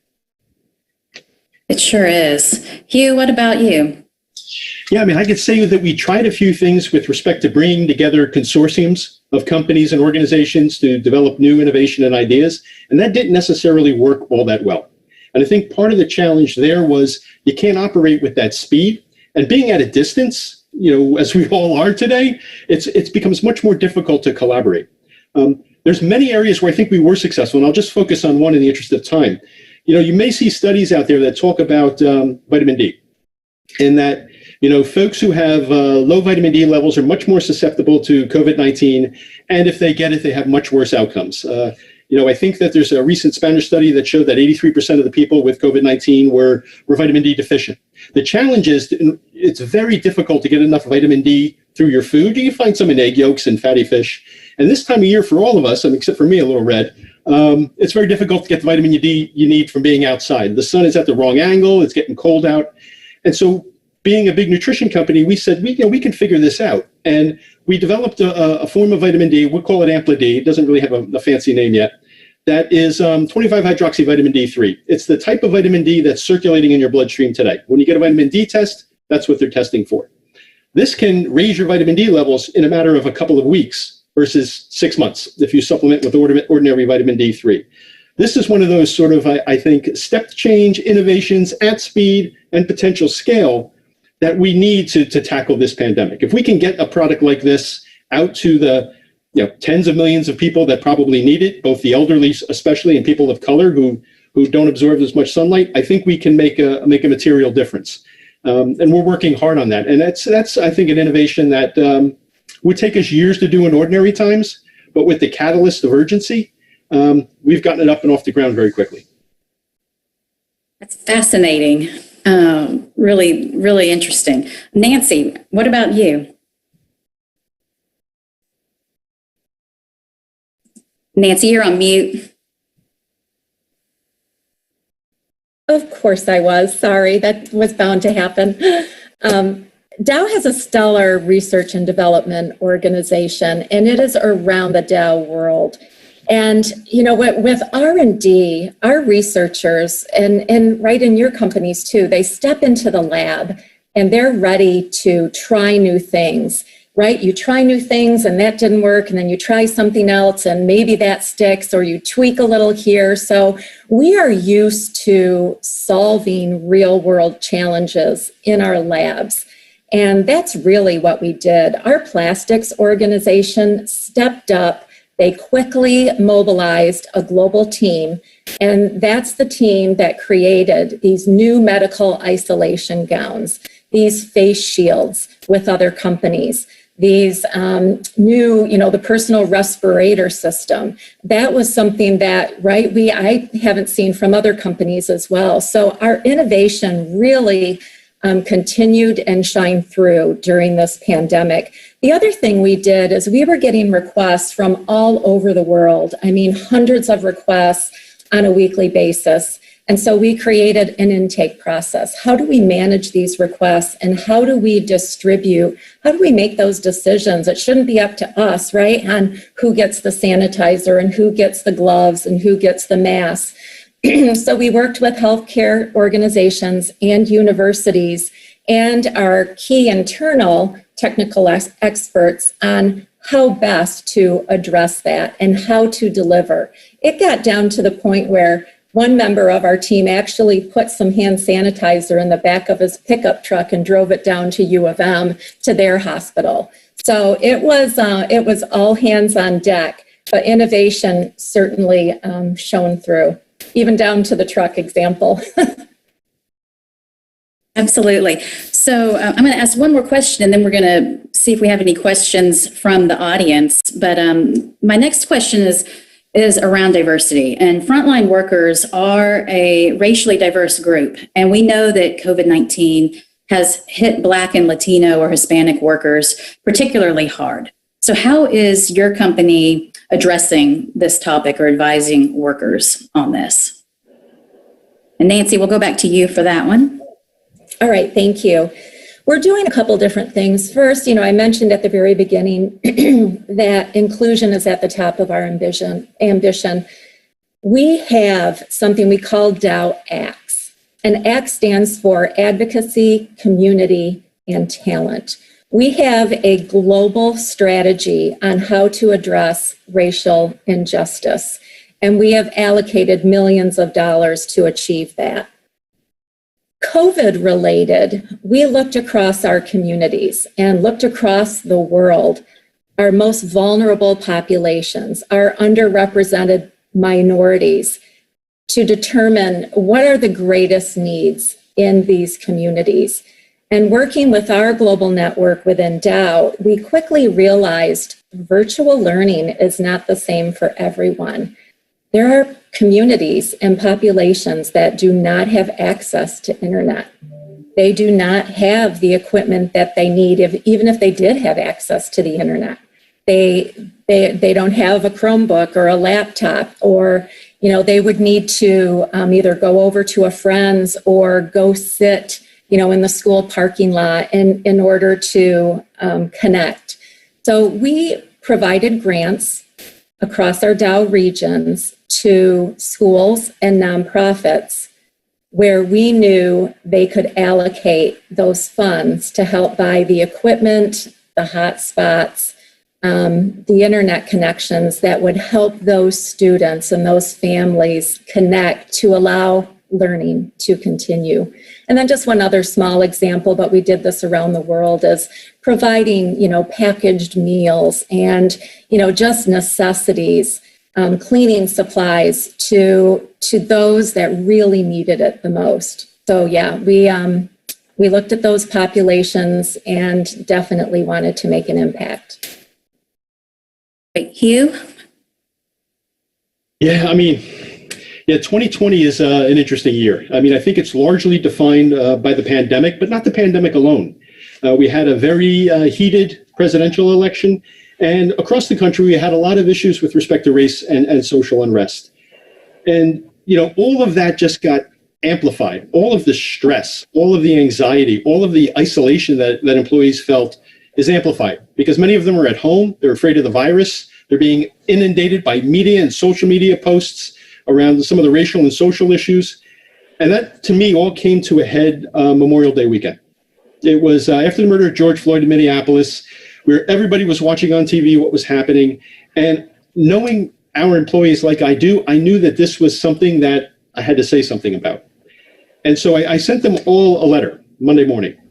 And it was a very probably ham-handed, but very authentic letter about how I felt, what I thought, and trying to express some empathy on what the experience must be like for others, to create an environment where maybe there was some safety in having a conversation around these issues amongst colleagues in the workplace. I think historically we all work for big multinational companies. We know a lot of these issues, these difficult issues, are left at the threshold of the corporate door anytime anybody comes to work.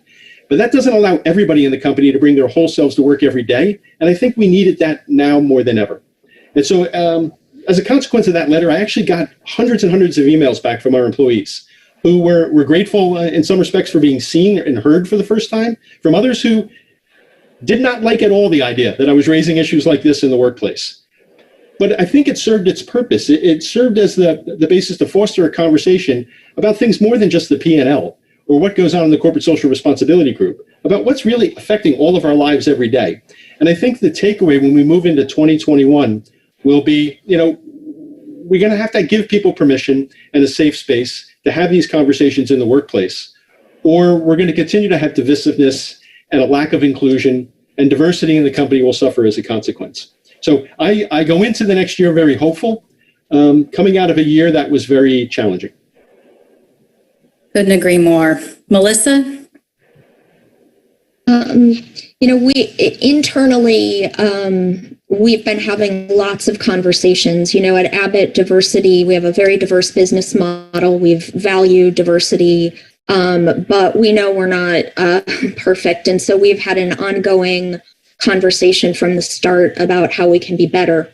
The other thing, our purpose of helping people is one that really motivates our employees. And so, we heard a lot from our employees about, can we do more in the communities? We know we help underserved communities, but can we do even more? And so, one of the things my team and I are doing is really giving small grants so we can learn and so we can continue to have even bigger impact.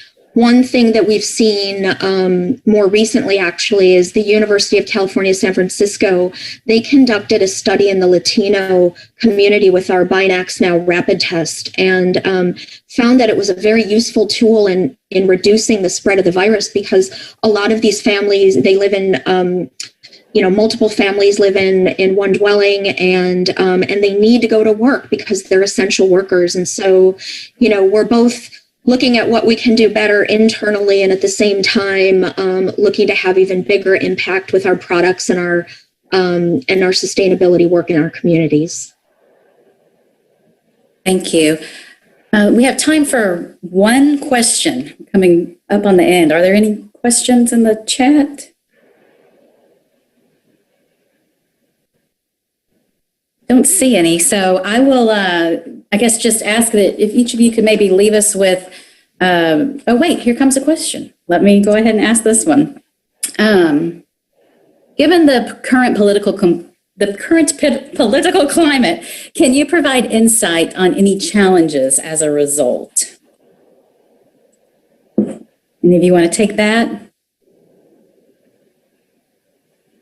mean, I'll take it very briefly. It is a tremendous challenge in any organization, especially organizations that are diverse in terms of geography, diverse in terms of education of employees, diverse in terms of nationality. And I think it goes without saying that we're living in one of the most divisive times politically ever. And and this is my expression of personal opinion, the media, the social media, like to keep us angry, like to keep us anxious. If they keep us angry and anxious, we keep tuning in and they keep selling advertising. And so for me, the biggest challenge is having conversations with employees to help them understand that they need to think for themselves, that it's okay to have a difference of opinion from a colleague without holding that colleague, as lesser than. And to do that by setting examples at the senior leadership level of the company. I could tell you, I I do write to all of our employees every Friday morning, and we talk a little bit more than just coronavirus. A lot of it has to do with politics. A lot of it has to do with social issues. Not all of it is universally well received. But until we enable these types of conversations, between adults in a stable manner, this political divisiveness is only going to continue not only in our country, but creep into our organizations. And I don't think that we can afford that as a country or an organization. Hey, Jenny, this is Nancy. I'd like to kind of pile on to that. Early on in COVID was a separator. And later on, it became a convener of business, of industry, of thought, innovation, charity. And that's what we have to keep at the forefront. 2020 threw a lot at us. We're not done yet, right? We had lots of hurricanes, and our corporate headquarters is in Midland, Michigan, and we had a major flood happen. So, the issues kept surfacing, and we rose to the occasion, right? What doesn't kill you makes you stronger. But we need to keep that collaborative and innovative spirit. We need to keep breaking down the walls across sectors and across industry to continue to innovate and to make a difference. I got to say, I'm so proud to work for a company like Dow because, right, they made things happen very quickly. They broke down walls and they created new partners, and they helped people in need when they needed it the most. And we made things we've never made before. And, for a revenue generating company to put some things aside and to keep operating safely and to keep people working, it was sobering, and it still is. Proud to work there. So thank you.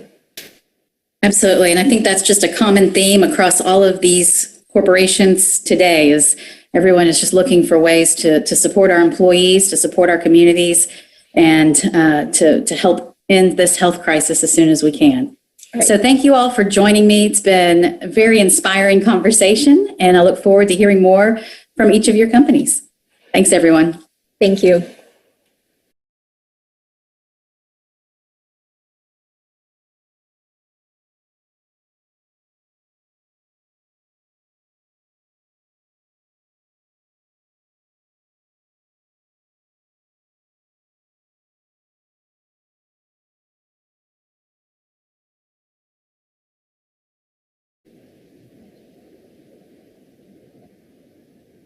Good afternoon. Thanks for having me. Thanks to the U.S. Chamber Foundation, Mark, Natalie, and the team there. My name is Jeff Senney. I'm the responsible business leader for PwC.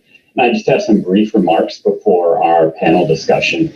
As our previous panel discussed, COVID has shone a light on the systemic racism and inequities across America and across the world.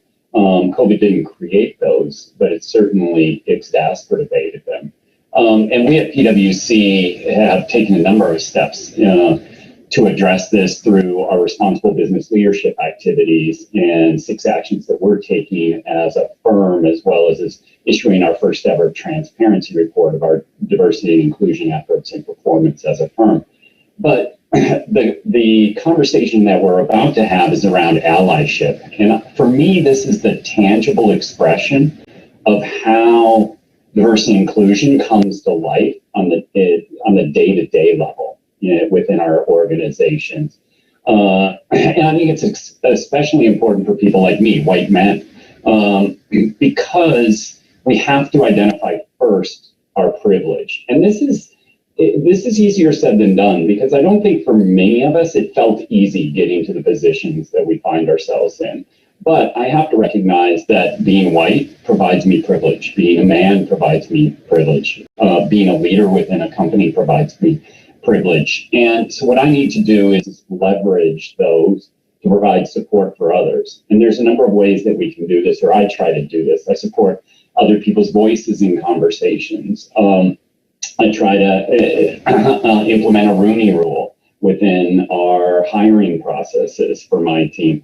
I try to look at and call out if somebody is being mansplained or other acts of microaggression, and seek areas where my privilege is diminished, where I might be not have that privilege and might have a different experience that will help me maintain and empathy. And there's a 3-step process that I recommend for people to think about who are thinking about allyship or inclusive leadership. One is to reflect on yourself, your privilege, and the system around you, and how it provides or supports that privilege in ways you can respond. And that's the second step, that respond. That's about acting to support others, identifying others whose voices might be marginalized, who might not be having a privileged experience, and how you can support them. And last, engage. How do you build a culture of belonging company-wide, but within your team, within the sphere of influence that you have? And this gets to the whole concept of inclusive leadership and how we can all have play a role and demystify this concept of diversity and inclusion to be something that we can all act on day to day, making our companies stronger, making ourselves stronger, and making the communities in which we operate stronger. So I'll leave it there and pass it to the panel. Thank you.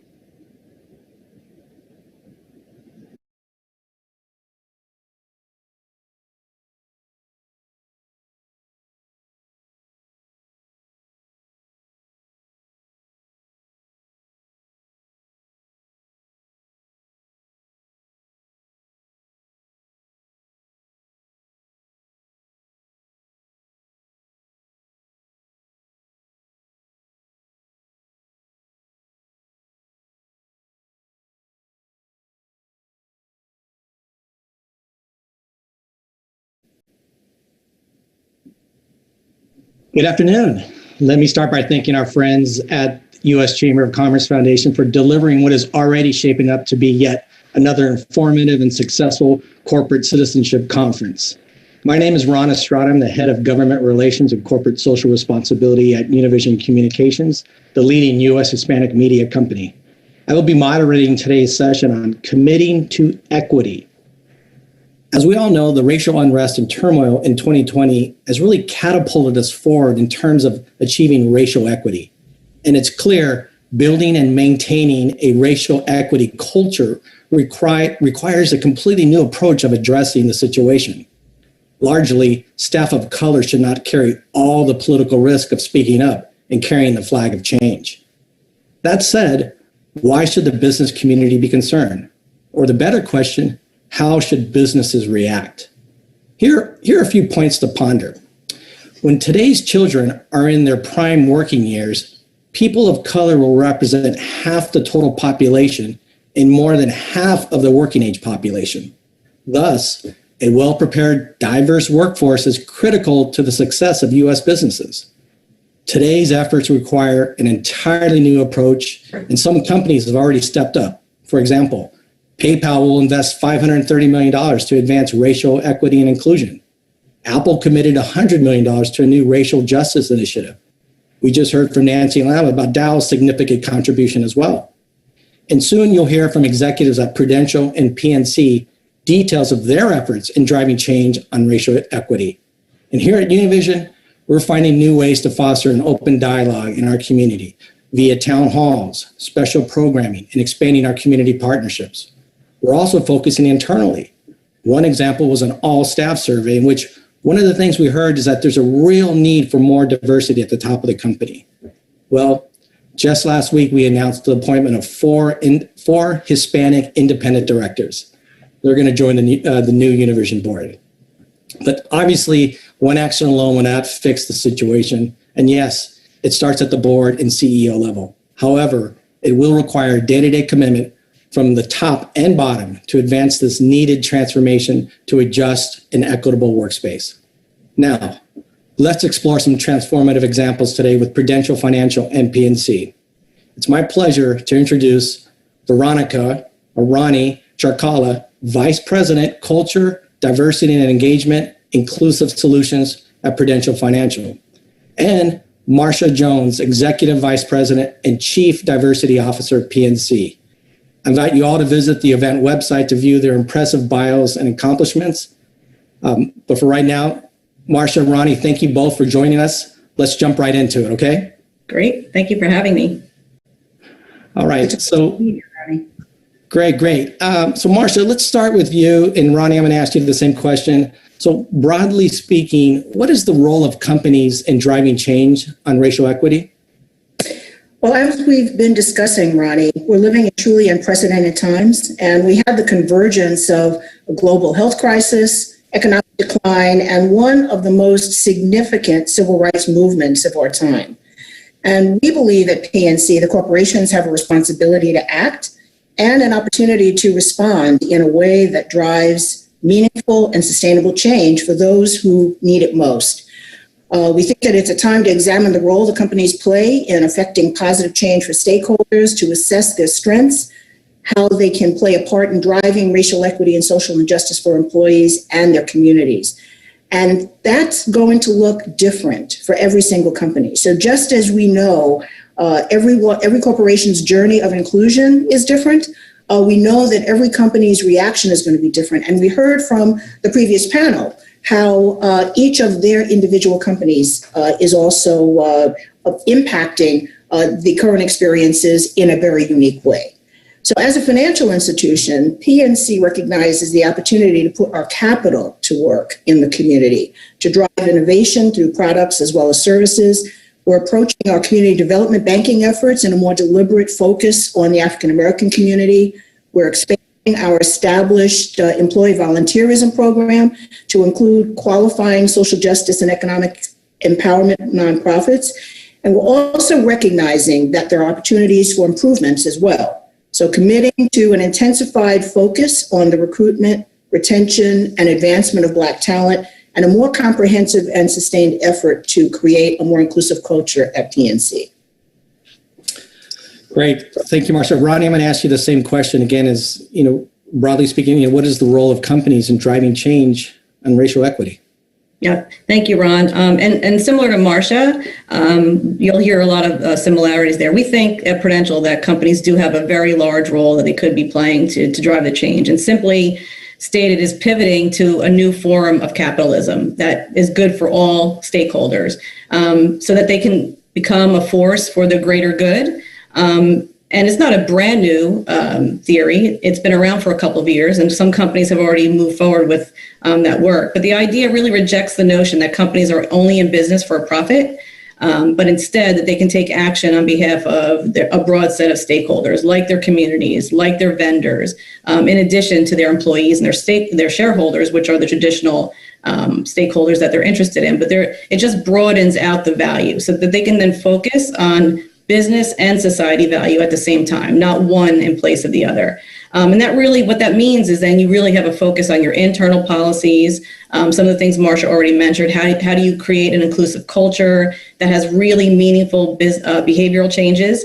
How you do your product design, is it accessible? Who are you advocating for? How are you investing in your community? These are all things that will be part of stakeholder capitalism. And incidentally, this is not, the public is actually unified, which is an interesting statement to even say when we talk about division, but the public is unified in this desire. There was a study done by Just Capital. They go out and poll Americans, and this was about 9,000. And even though it was not this year, it still stands true. And basically what they found is that the public is really unified in their desire that companies do both business good and social good. And they're coming at it from both being a consumer and also a potential future applicant. So the statistic here, which I thought I would share, is that 76% of Americans said when considering accepting a job, that they would opt to work for a company that's more just, even if it meant them getting a pay cut, even up to about 20% of a pay cut. So that's pretty significant if you're thinking about that in terms of how it impacts society. And then also 78% of Americans said that they had taken some sort of action to show their support for companies who do have this positive behavior. So more than half of them, that action that they took was directly buying a company's products or increasing the products that they buy from a company. So these are really great proof points as to why this idea of stakeholder capitalism is really, really important for companies to stay relevant going forward. Yep, Ronnie, thank you for sharing those stats. Those are very critical and very eye-opening for the business community. And I'm wondering too if that same kind of survey questionnaire was asked today, if we would see those numbers go even higher than where they were, because 78% is high. That's a great point, Ron. They actually said in the study that they've been doing the study for a number of years, starting in 2015, and every single year those numbers jump. Thanks again for sharing that. Let me pivot over to Marcia. Marcia, you've touched on some of the company's external kind of efforts in promoting racial equity, but can you highlight some for our viewers here, some kind of key external activities, activations that you've seen successful, you've been working on that are promoting racial equity? So certainly in June, we announced more than $1 billion to help systemic racism and support economic empowerment of Black Americans and low and moderate income communities. The majority of this commitment is actually going to be serviced through our community development banking, but also includes philanthropic component and an extension of our employee volunteerism program. And I would say that our community development banking has had a stellar record of 40 years of consistent, outstanding ranking in terms of our CRA efforts. So to Ronnie's point earlier, this is not necessarily something that is new necessarily to the organization. It's something that diversity and inclusion is actually one of our core values and has been over the last 25 years. And what we are essentially doing is bringing those core values to play in the current environment we are in. Our commitment to D&I, as I mentioned, is not new, and we've embraced an inclusive culture in order for us to not only have a better company, but also to be able to be a better employer, a better neighbor, and a better investor. Essential to the core business of PNC's prosperity will be the proportion to how we're able to enhance those low and moderate income communities that Ronnie referred to earlier, those communities where our employees and our customers work and where we serve.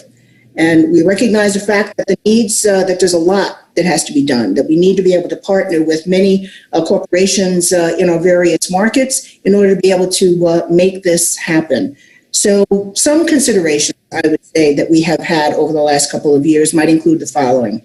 We've broadened our definition of diversity and inclusion to go beyond race, ethnicity, and other factors. So our definition of diversity is the differences that make each of our 53,000 employees unique. And when we think about inclusion, we want to be able to create an environment where everyone is not necessarily just seen, but where their opinion is actually heard and then is actually able to be acted on.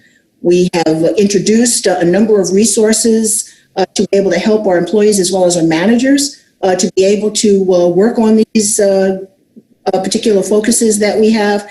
And also, obviously, as many organizations have, naturally, we've trained our managers as well as our employees on unconscious bias and micro behaviors, which we know are really key in order to be able to assist in creating these things. So what happens is that when our employees create that inclusive environment internally, it helps us to be able to then demonstrate that inclusive environment as we develop relationships with our external customers and our communities. And thereby we show up as an organization that actually cares and actually listens and then actually acts on what it is that we are hearing as needs of those various communities, which help us to be able to grow as an organization. Impressive. But I just jotted down a nice point here that I just wanted to underscore this. So basically, you're not just looking for employees or talent to fit within your culture.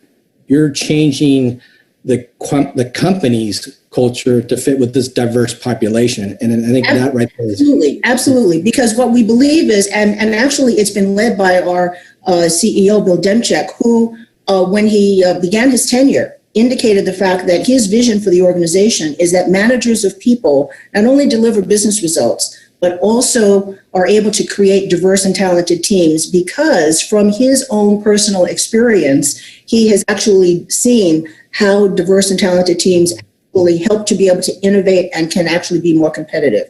And so he is really living out this vision. And we, over the last several years, have been on this journey of creating this inclusive culture where we recognize and have for a long time the changing demographics of the country and the need for us to be able to be competitive by not only welcoming that changing demographic as part of the workforce, and also to be able to create relationships with those diverse customers, because that's actually how we're going to become that much more profitable. Excellent. Thank you. Thank you. So Ronnie, how is the drive for equity changing how you do business? Yeah, that's a great question. I think we definitely know that, and we've known we've been in this business a long time. We've known that it is a moral imperative. So we always say that. We never want to forget that. But there has been significant changes on the business side and what's driving that. We talked a little bit about it, but there's global demographics that are playing, right? They're shifting and becoming increasingly more diverse. So you have to have products and solutions and people who associates and those who can think in a very diverse way in order to match that diversity that we're seeing globally. One thing we do know is that millennials right now are already representing 30% of the population, and they are the most diverse generation in U.S. history. 44% of them are ethnic and racial minorities. So there's no way you can stay relevant if you're not aware of that and you're shifting and building in that way. In addition, though, not just demographics, customer attitudes are shifting as well. So D&I strategies are critically important. So to customers, as we mentioned earlier. So then that means they're critical to your future growth as well. So I have another statistic actually that I got from Accenture. 42% of customers are saying that they would pay a premium, right? Of up to about 5% for a retailer or a customer who has a visible commitment to I&D, like the ones Marcia is mentioning and the ones that we're focused on at Prudential. But conversely, if they don't see that and a failure to promote that really can do some serious damage to your brand around that and a loss of market share. So what we're doing, my role specifically, my team is culture, diversity, engagement, as you mentioned, and Marcia mentioned this earlier as well. We're really focused on creating that inclusive culture within the company. Exactly as Marcia mentioned, it's not just the words, but a feeling of belonging and really meaningful behavior shifts. And companies who focus on that, we know it improves their employee loyalty and retention and productivity. So that directly impacts your customers. So one of the things that we're doing, which I think has been really insightful, I'm responsible within my work for the strategy across all of our business resource groups. We have 8 of those, and they represent different underrepresented groups within the firm. And we're using that group, which by their very nature are very diverse. We're using that group to create a consumer insights council. So we're doing something that's a little bit more systemic, so the rest of the enterprise can tap into them in a very nimble way to get some consumer insights, whether they're launching a product or there's a marketing piece and they're checking for marketing voice and tone or an experience. It could be a digital experience, looking at a website. So we're at the early stages, but we have had some early successes in using this Consumer Insights Council, and that's going to feed into kind of the way we do business going forward. In addition, there's a benefit there because the members of our BRGs have a great talent exposure as part of that, and that keeps them engaged. So they're having access to business leaders that they might not have access to and helping them solve a problem that's really not in their day-to-day kind of function. So there's really a double benefit there. And so there's several things that we're doing to pivot to ensure that we're taking that view. We're also in the middle of some transformative strategies. And one of the things that we're asking any future initiative to have is an equity lens. So we need to apply an equity lens to any new, whether it's a strategy within your business alone, or it could be externally facing. We are asking all of our leaders to take a view of that through an equity lens, and really making sure that they understand the impact of their initiatives to not only our vendors, our diverse suppliers, to our employees, to the product development, to the distribution. So it's really been quite transformative just in thinking alone. Well, that's you touched on a lot of good points here. I just want to validate the Consumer Insight Council and the use of internal kind of groups and gatherings and committees. They're very helpful, and as we kind of look at racial equity. And one of the things I'm sure you get this all the time in your title, culture, diversity and engagement, inclusive solutions. I love it. That's great. I hope to see more of that in other titles. We have time for I believe one more question each here, and I'd like to go back to you, Marcia. Again, PNC, you just shared the just extraordinary amount, and I jotted it down. I want to make sure I got this right. It's billion with a B, right? Was the commitment here. You put a significant amount of capital to work here in the communities that you serve. How is COVID-19 impacting that deployment of that capital? So I would say that as an organization, one of the things, and I think we've alluded to it before, that particularly on several of the other panels, that the organization has had to really pivot, if you would, towards how we are focused on just reacting, if you would, to COVID, how we go about in terms of the need, for example, of implementing our PPP, okay, in terms of the loan, the ability of us to be able to pull our teams together, to be able to execute on the input of all the loans that needed to take place, as well as now, servicing of those particular loans. And so one of the things that we are most proud of, as many organizations are, but we're most proud of how our employees were able to actually pivot during that period of time to be able to do whatever was necessary in order to be able to be successful in terms of the amount of loans that we actually had. But in addition to that, it's also a question of how our organizations, our employee business resource groups, our line of business councils, our regional councils, et cetera, which are so dependent on face-to-face communication and support, were able to pivot to a virtual kind of an environment. And so as we are thinking about creating that kind of an innovative environment where we're able to touch, if you would, each of our employees, to be able to recognize that in this kind of COVID environment where everyone is at home, where we're now working virtually, whereas opposed to being able to see each other face to face and have that human contact, we had to be able to be creative as to how you create that kind of a semblance of that impact, so that we can in fact continue to be as effective connecting with one another as best we can. And so it has enabled us, as well as our leaders within our various diversity initiatives, to be able to exercise that innovation in order to be able to help them, as well as to be able to then think about how do you creatively assist our customers, right, in terms of being successful in this kind of a COVID environment. So it helps be able to demonstrate all of the skills that we want to be able to develop within our employees. It enabled us to actually put that into action. And we're very, very pleased with the way that we've been able to respond. Mm-hmm.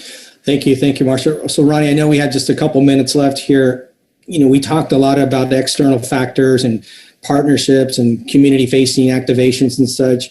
But if you could touch on, for those that, that are in a company right now, and for your colleagues that are inside Prudential, what are you doing to ensure equal opportunities for the talent that you have in there, inside? Okay, inside the organization. Okay, and there's a number of initiatives. So Prudential's been committed both externally and internally, as Marcia mentioned earlier, to talent and other ways of skilling for the future. And probably since 1978, I think around that time, Prudential's Foundation has contributed about over $920 million to help eliminate some of those barriers to financial and social mobility for those underserved populations. In addition to that, we made about $180 million commitment to connect opportunity youth skills training programs and employment of those individuals through 2025. So that's kind of a little bit on the external side. And we have a whole host of other partnerships. We have about 40 other partners that we work with to obtain obtain not only talent for the company, but also to skill that talent and to work with partners to build their capacity. But on the inside, there's a number of initiatives also that Prudential is focused on, because one of the things we heard very loud and clear from our employees is that it's not just a hiring issue, right? I mean, hiring is extremely important and you really have to do it well. But touching back on that inclusion, so one of the things we heard, we had done over 100 listening sessions with 7,000 employees this summer. And one of the things we heard loud and clear was to really make sure we're also focusing on the retention and mobility of our diverse talent within the company. And we're doing that through a number of ways. One of the things that we're working on internally, in addition to some of the things I mentioned externally, is mentorship programs, both formal, informal, for our diverse associates. Some of them are sponsored through our business resource groups. So for those who are listening who have business resource groups, this is a great place to start if you have it. As a matter of fact, our Black Leadership Forum just really leads the way in our company around a mentoring program that they have that's very successful. I actually had the privilege of being a coach for that program this year. And so we're going to take the elements of that program, which is very successful, and sort of try to leverage those components to all of our other BRGs so that we can have a little bit more activity going on across all of them. The other thing that we're doing is we have a program called Transformational Leadership. And that's a program, it's in its 5th year. We actually had graduation this week. I was very excited. It's about a 9-month program. It focuses in on developing the skills of multicultural women. And it's just a terrific program. We have an outside partner, Blue Circle, that we work with to bring that program. It's 100% online. So we were very fortunate that we didn't have to skip a beat this year with all the challenges that we had. And that program increased this year over last year by about 65% because it's such a successful program. And in addition, something that Marcia mentioned earlier, we also have had a focus on inclusion training. I think most companies have, but I think the point on that is that, there's a lot of folks who say that the training itself is not enough, and I would agree. So we're approaching it as a journey and something that everyone's on, and they're on a different place in that journey. So we have to keep reinforcing it. So everything from how to be an effective ally and an upstander in the moment, techniques where you can kind of like de-escalate situations and really step up and talk about things in a way that's non-confrontational. So all of those trainings kind of build off of each other, and then we have some reinforcement of those trainings, and of course, additional trainings for leaders who, are really well-intended that might need a little bit more help in understanding where bias is showing up in the workplace. So it really is a multi-pronged strategy to make sure that we're looking after our highly talented, diverse associates and ensuring that they have a good experience and that they feel like they belong here. I think with every company, we always want to do more. So again, it's a journey that we're on, and we look forward to making a lot more progress on that this year. Fabulous. That's great work. Well, it looks like we're at our time right now, and for us to conclude the session, we covered a lot of ground, heard a lot of great points, a lot of great sharing of good programs and information. And I hope we were able to solve some questions for our viewers today. I'm sure we were. I'd like to thank both Ronnie and Marcia, as well as the U.S. Chamber of Commerce Foundation staff for making this session happen. And I invite you all to keep the conversation going via social media with #BusinessSolves. Thank you again, and please enjoy the rest of your day. Thank you. Thank you.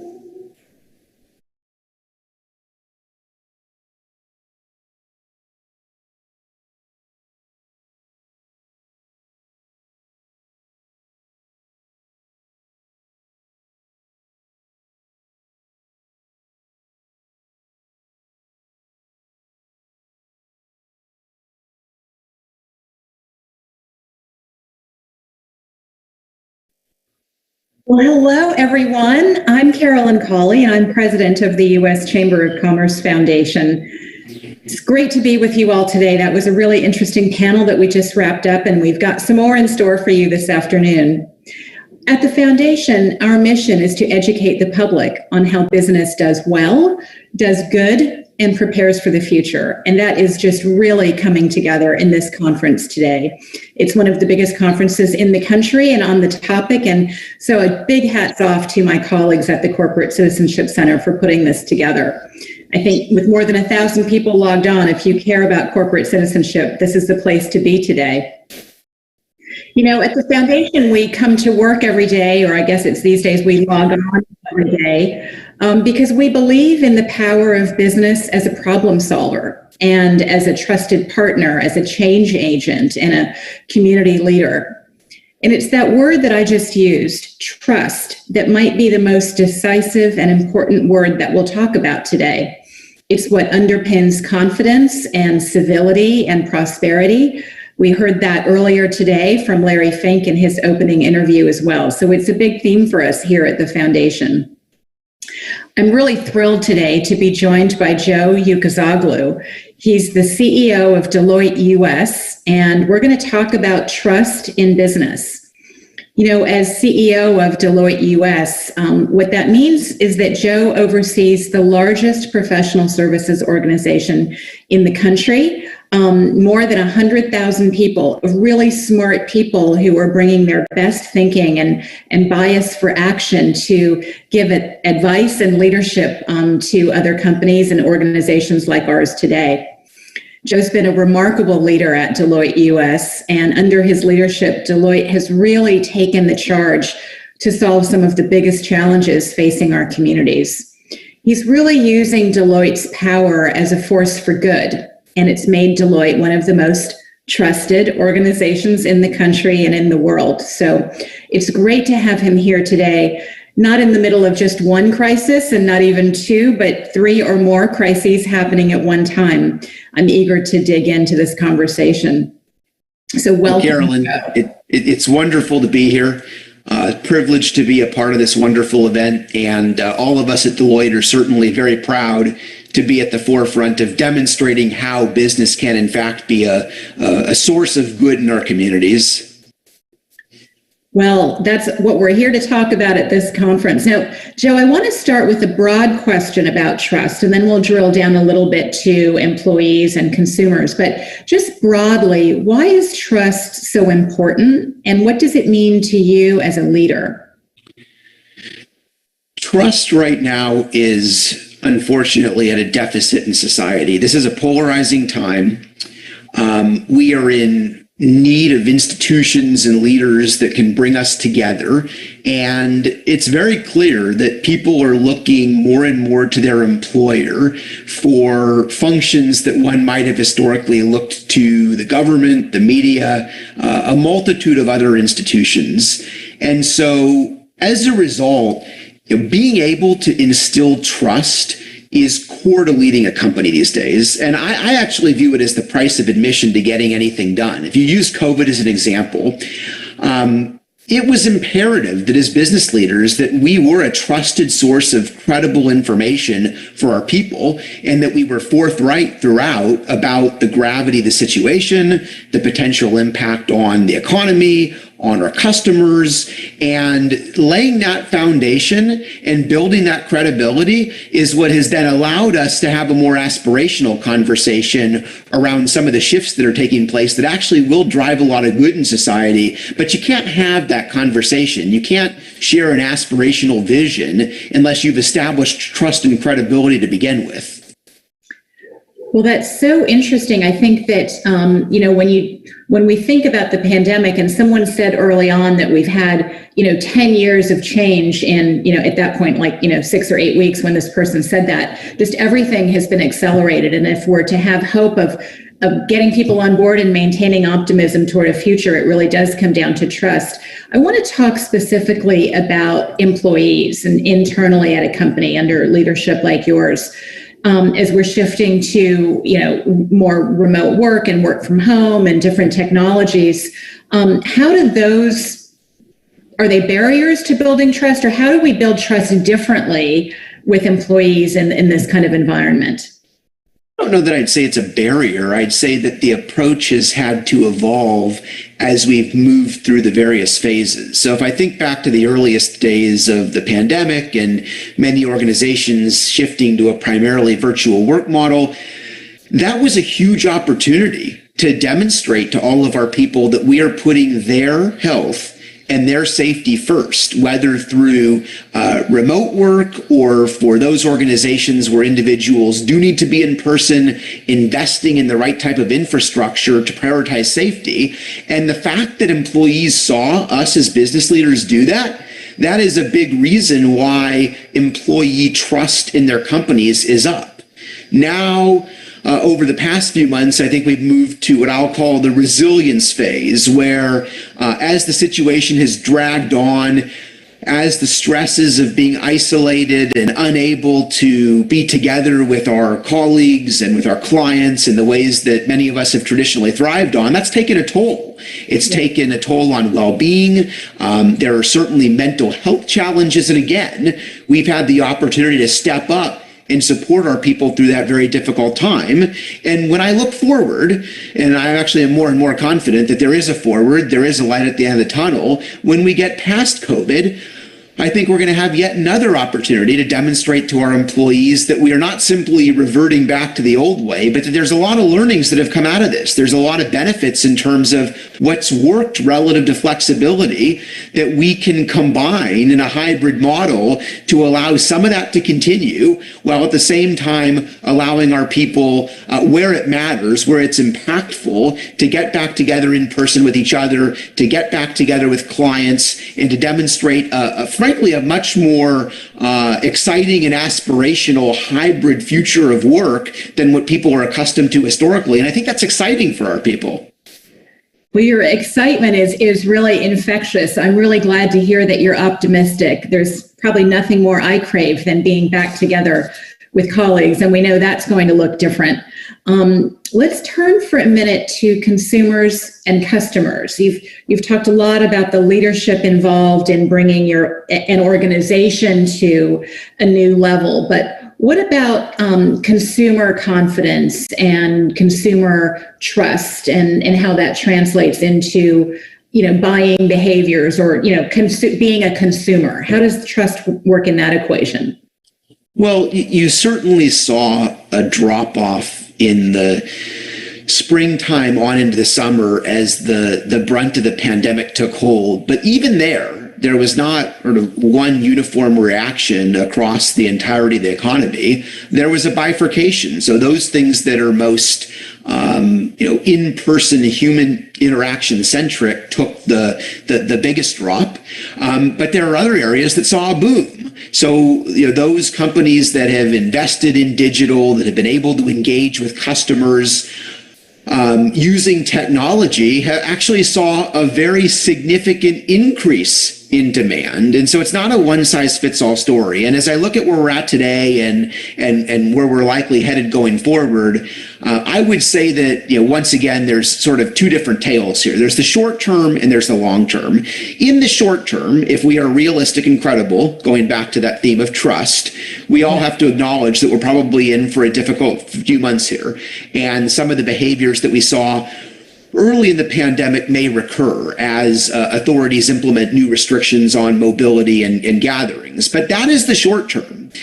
Over the medium term, I do see a light at the end of the tunnel. I do see some real positive developments here between the sort of the overhang of people wondering how it would be to conduct an election in a virtual model with the logistical challenges and being able to do that relatively smoothly, and then followed by some of the significant scientific breakthroughs that we have seen over the past week or so. There is a growing optimism that over the months of 2021, we will gradually get to a much better place. And I actually think that's going to result in an increase in confidence and an increase in optimism, because it at least allows for a platform upon which to plan and some greater level of certainty here.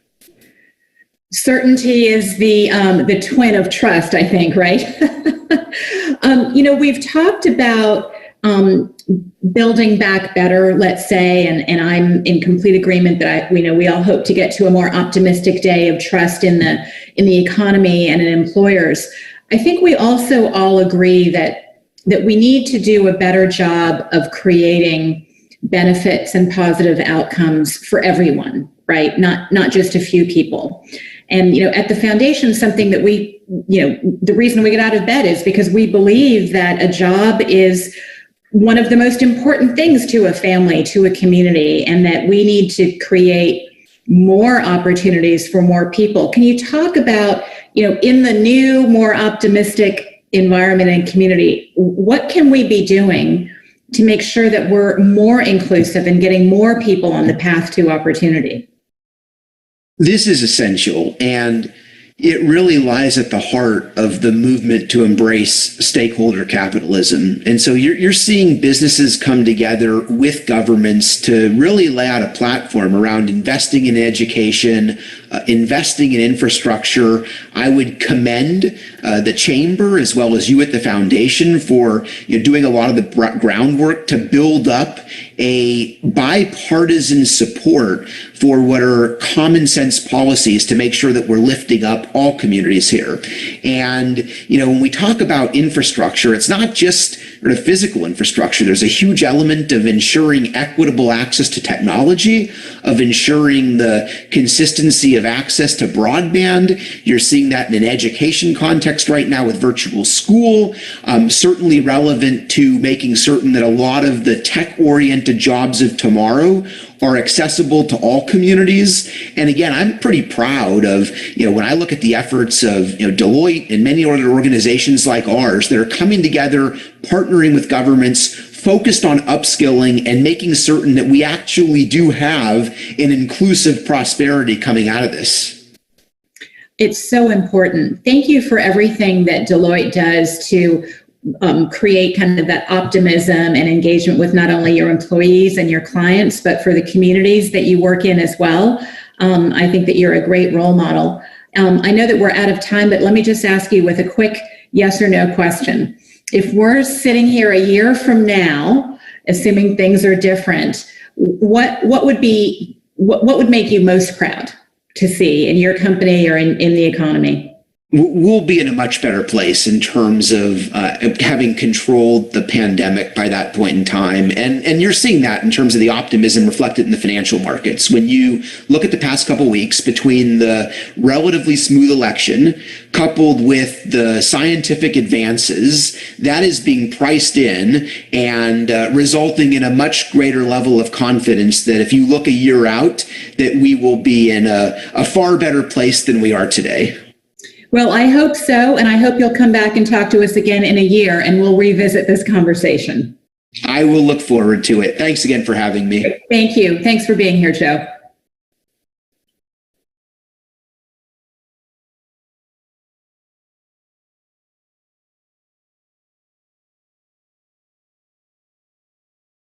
Good afternoon, everyone. I'm Mark DeCourcy, the Senior Vice President of the U.S. Chamber of Commerce Foundation, and I lead the Chamber's Corporate Citizenship Center.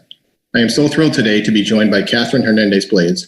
Catherine is the Senior Vice President and Chief ESG and Communications Officer for Aflac. In this role, she has a unique position to view holistically how Aflac takes all stakeholders into consideration when the company is faced with making major decisions. This macro perspective is more important than ever during a crisis like the pandemic. And as the title of this session suggests, crisis has a way of revealing the character of a company. When the pandemic started, Aflac stepped up to address the needs of all of its stakeholders, specifically using ESG as a guide. This is a great example of crisis management done right. So let's get started. Catherine, Aflac has a long history of CSR engagement since the founding of the company in 1955. Your CEO, Dan Amos, famously said, "You take care of your people, and they'll take care of the company." How has this ethos come to fruition in the midst of the pandemic? Great question, Mark, and thank you, and thank the U.S. Chamber so much for having Aflac and me here today. Yes, what you mentioned is a philosophy that has served us very well for the past 65 years. I think the way we handled COVID was a great example. We looked holistically at all of our stakeholders, particularly at the way the pandemic impacted them. And the way it impacts people is in three areas: their physical, mental, and financial health. So specifically focusing on your question, we looked at our W-2 employees first, obviously, and we were able, for their safety and security, to send 98% of our workforce home within a 2-week period with tech bundles and stipends for internet service providers. And then we looked at our sales force of 30,000 independent sales agents, and they work on commission only. So what we were able to do was not only provide them with information about the government assistance programs, we actually created our own no interest loan program for those 30,000 1099s to keep them whole through the pandemic. And of course, it was all done within IRS guidelines, but it was a wonderful way to take care of our people first. Well, Catherine, that is really terrific. A no-interest loan program, 1099s, is really unique, and I have not heard of that before. Congratulations. Tell us how preparation for this was key to Aflac's response. Well, that's a great point, Mark, because you cannot build culture in a crisis. You have to leverage what's already there. And remember, in a crisis, it's not an opportunity to build character, but in a crisis, character is certainly revealed. And just like a person is a blend of character and competence in the workplace, so must a company be in the marketplace. So, Catherine, how have you grown your CSR during the pandemic? Well, I would like to share with you the most rewarding project of my career. I'd love to introduce the audience to my special Aflac duck. Let's roll tape.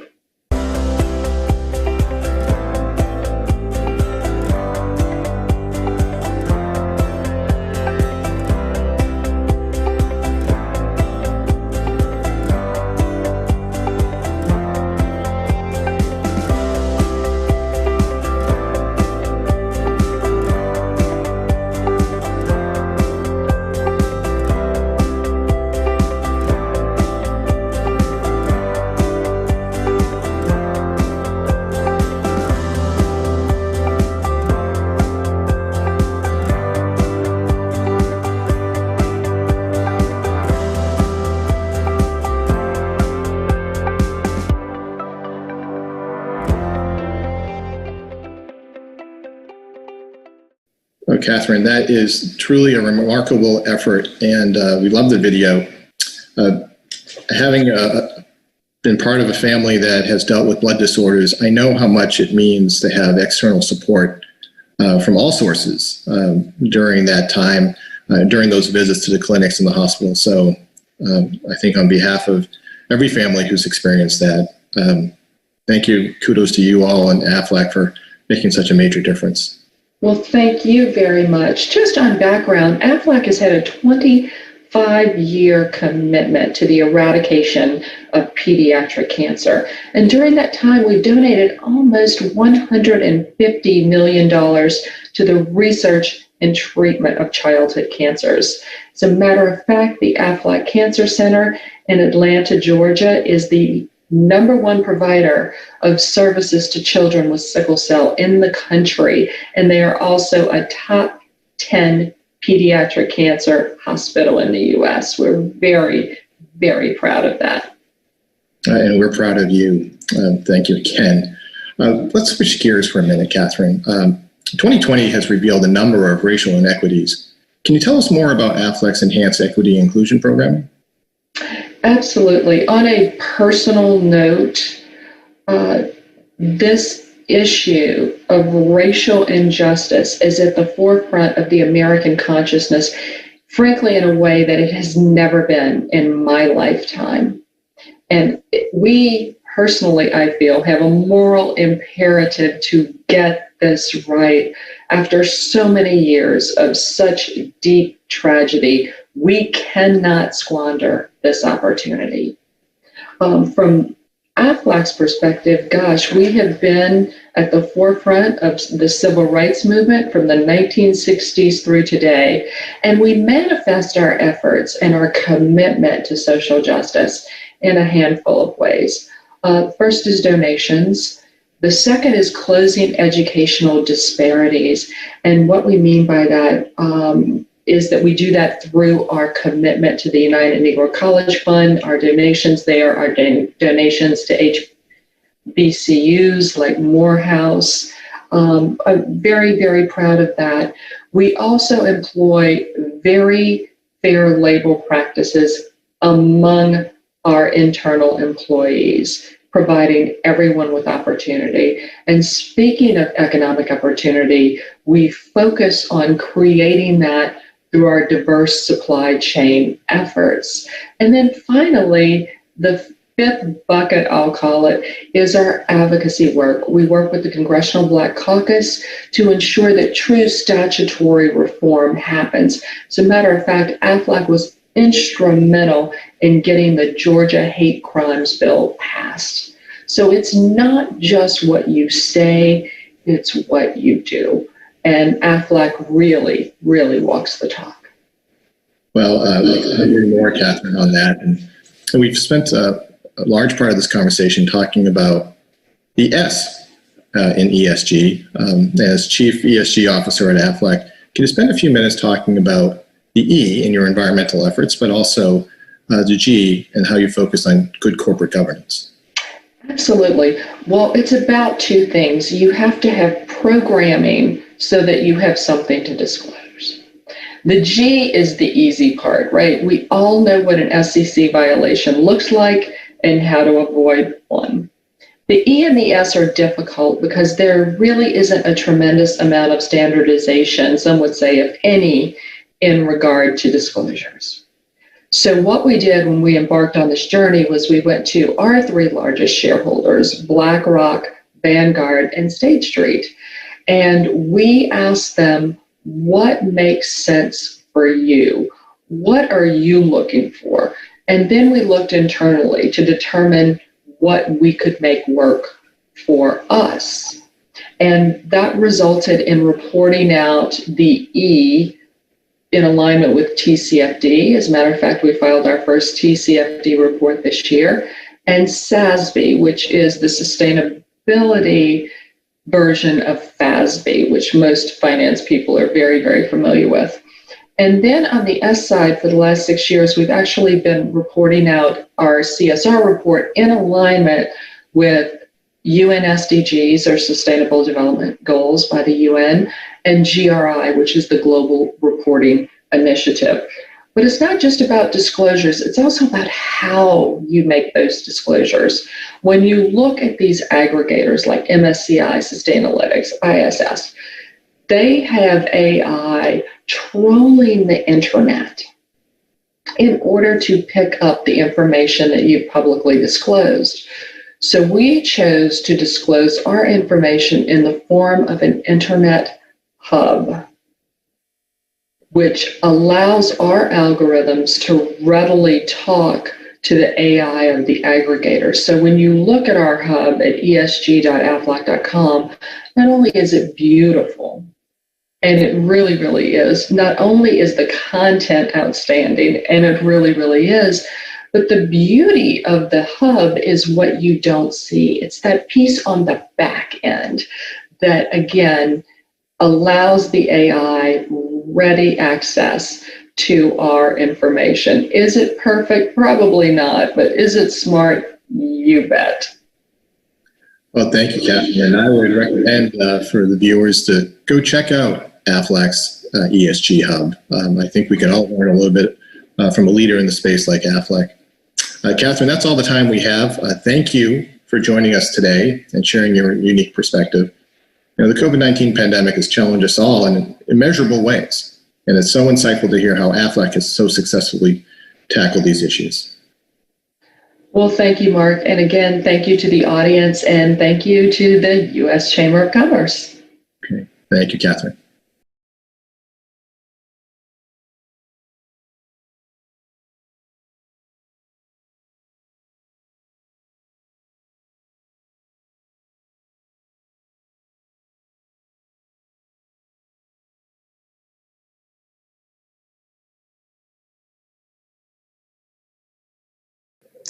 Welcome. My name is Tara Lynn Gray, Chief Executive Officer of the Fresno Metro Black Chamber of Commerce and Chamber Foundation, where we engage, educate, and empower California's Central Valley small business community. We are working to develop the region's inclusive, vibrant economy through our work with small businesses owned by women and people of color. As a judge of the 2020 Citizens Awards, I was particularly moved by the number and quality of community improvement programs that were submitted. The selections were very difficult because of that. It is critical that companies embrace the communities in which they operate, and that is as important today as it is to build for our collective futures. The 2020 Best Community Improvement Program finalists are City Foundation, CSX, and T. Rowe Price. Let's learn a little bit more about their work as we wait for the big winner reveal.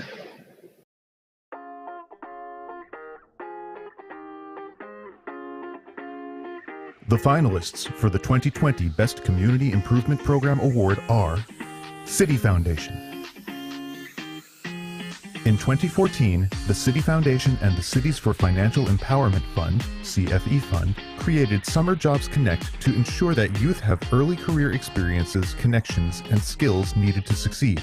Summer Jobs Connect works with cities to integrate financial education and access to financial products and services into existing municipal summer youth employment programs. Since launch, Summer Jobs Connect has supported over 13,500 young people with a career experience. CSX created Pride in Service in 2018 as a company-wide commitment to honor its employee values of supporting military personnel, veterans, and first responders.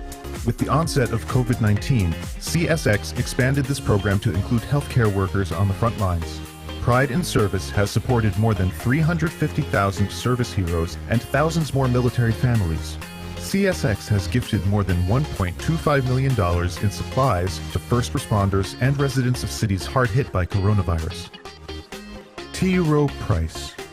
Following Baltimore's 2015 civil unrest, the T. Rowe Price Foundation made a $1.3 million multi-year commitment to address racial inequity, food insecurity, and community leadership. The foundation has increased funding through partnerships to advance equity and support of minority-led organizations by 150% and lessened the amount of communities that qualified as food deserts. As more organizations examine their role in social justice and community advancement, the T. Rowe Price Foundation has been tapped by corporate peers to share learnings from the firm's community approach in Baltimore. Thank you, Tara Lynn. What amazing contributions these corporations are making to make a real difference in their communities. My name is Lawrence Bowdish. I'm the Senior Director for Research and Issue Networks for the U.S. Chamber of Commerce Foundation, and I'm very excited to open this envelope to see who the judges are selected as this year's Best Community Improvement Program winner. We'll recycle that, don't worry. Thank you. And the winner of the 2020 Best Community Improvement Program is, this is serious, T. Rowe Price. Let's hear from the team on their acceptance.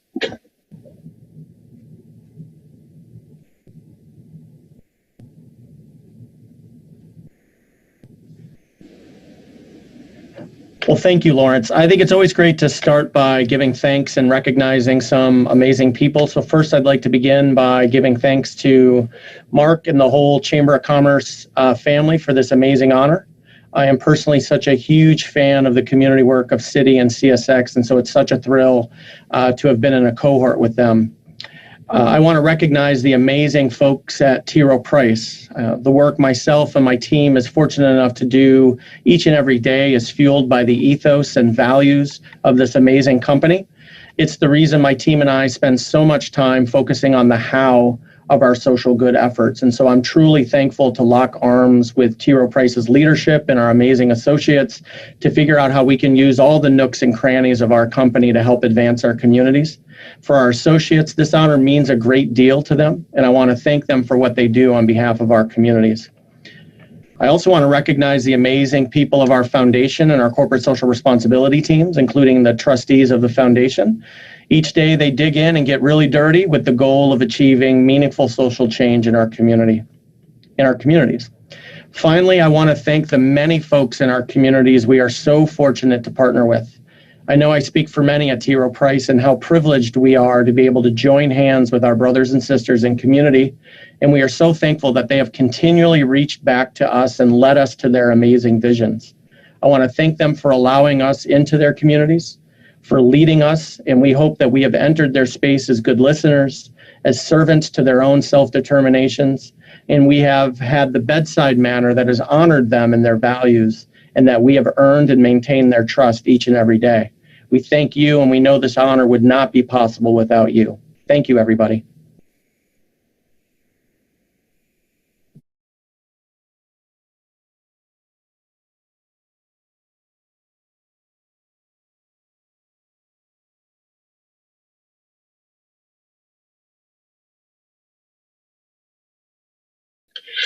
Well, if you're as excited as I am to learn more about the T. Rowe Price program, please join us at the AMA link, which you can find at the top of the screen. I'm guessing it's probably about here, or over here. I'm sure some of my team will put it in the chat box. Congrats again to T. Rowe Price and Walgreens for their Citizens Award recognition, and to Citi Foundation and FedEx for being inducted into the Corporate Citizenship Hall of Fame today. Today, we talked about how the private sector has made a significant and positive impact this year through frontline activation, support efforts, and leadership through partnership. Our team here at the foundation has been so lucky to be able to work with all of these speakers to make a difference in our world this year. But that's not all we need. Archimedes once said, "Give me a long enough lever and a fulcrum to place it on, and I can move the world." And today we've been lucky enough to hear about how the private sector is constructing that long lever. But if you're still listening to me right now, you're the fulcrum that we need to put it on. Without you in the audience, we wouldn't have the foundation necessary to make an impact. So I want to thank you especially for participating today. This conversation is only the start. Over the next couple of days, we'll hear more about what now and what next as we shift our focus towards the future. We are not here to tell you how this story ends. We're here to tell you how it begins. We hope to see you tomorrow. We start early tomorrow at 11 o'clock Eastern Standard Time with a special session in conjunction with our colleagues over at Global Entrepreneur Week on the importance of corporate incubation. And then the full program begins at 1 p.m. with a Citizens Award presentation on the Best Economic Opportunity and Empowerment Award. Thanks. Have a great evening. We'll see you over in the AMA in a few moments, or we'll see you tomorrow when we restart. Thanks again.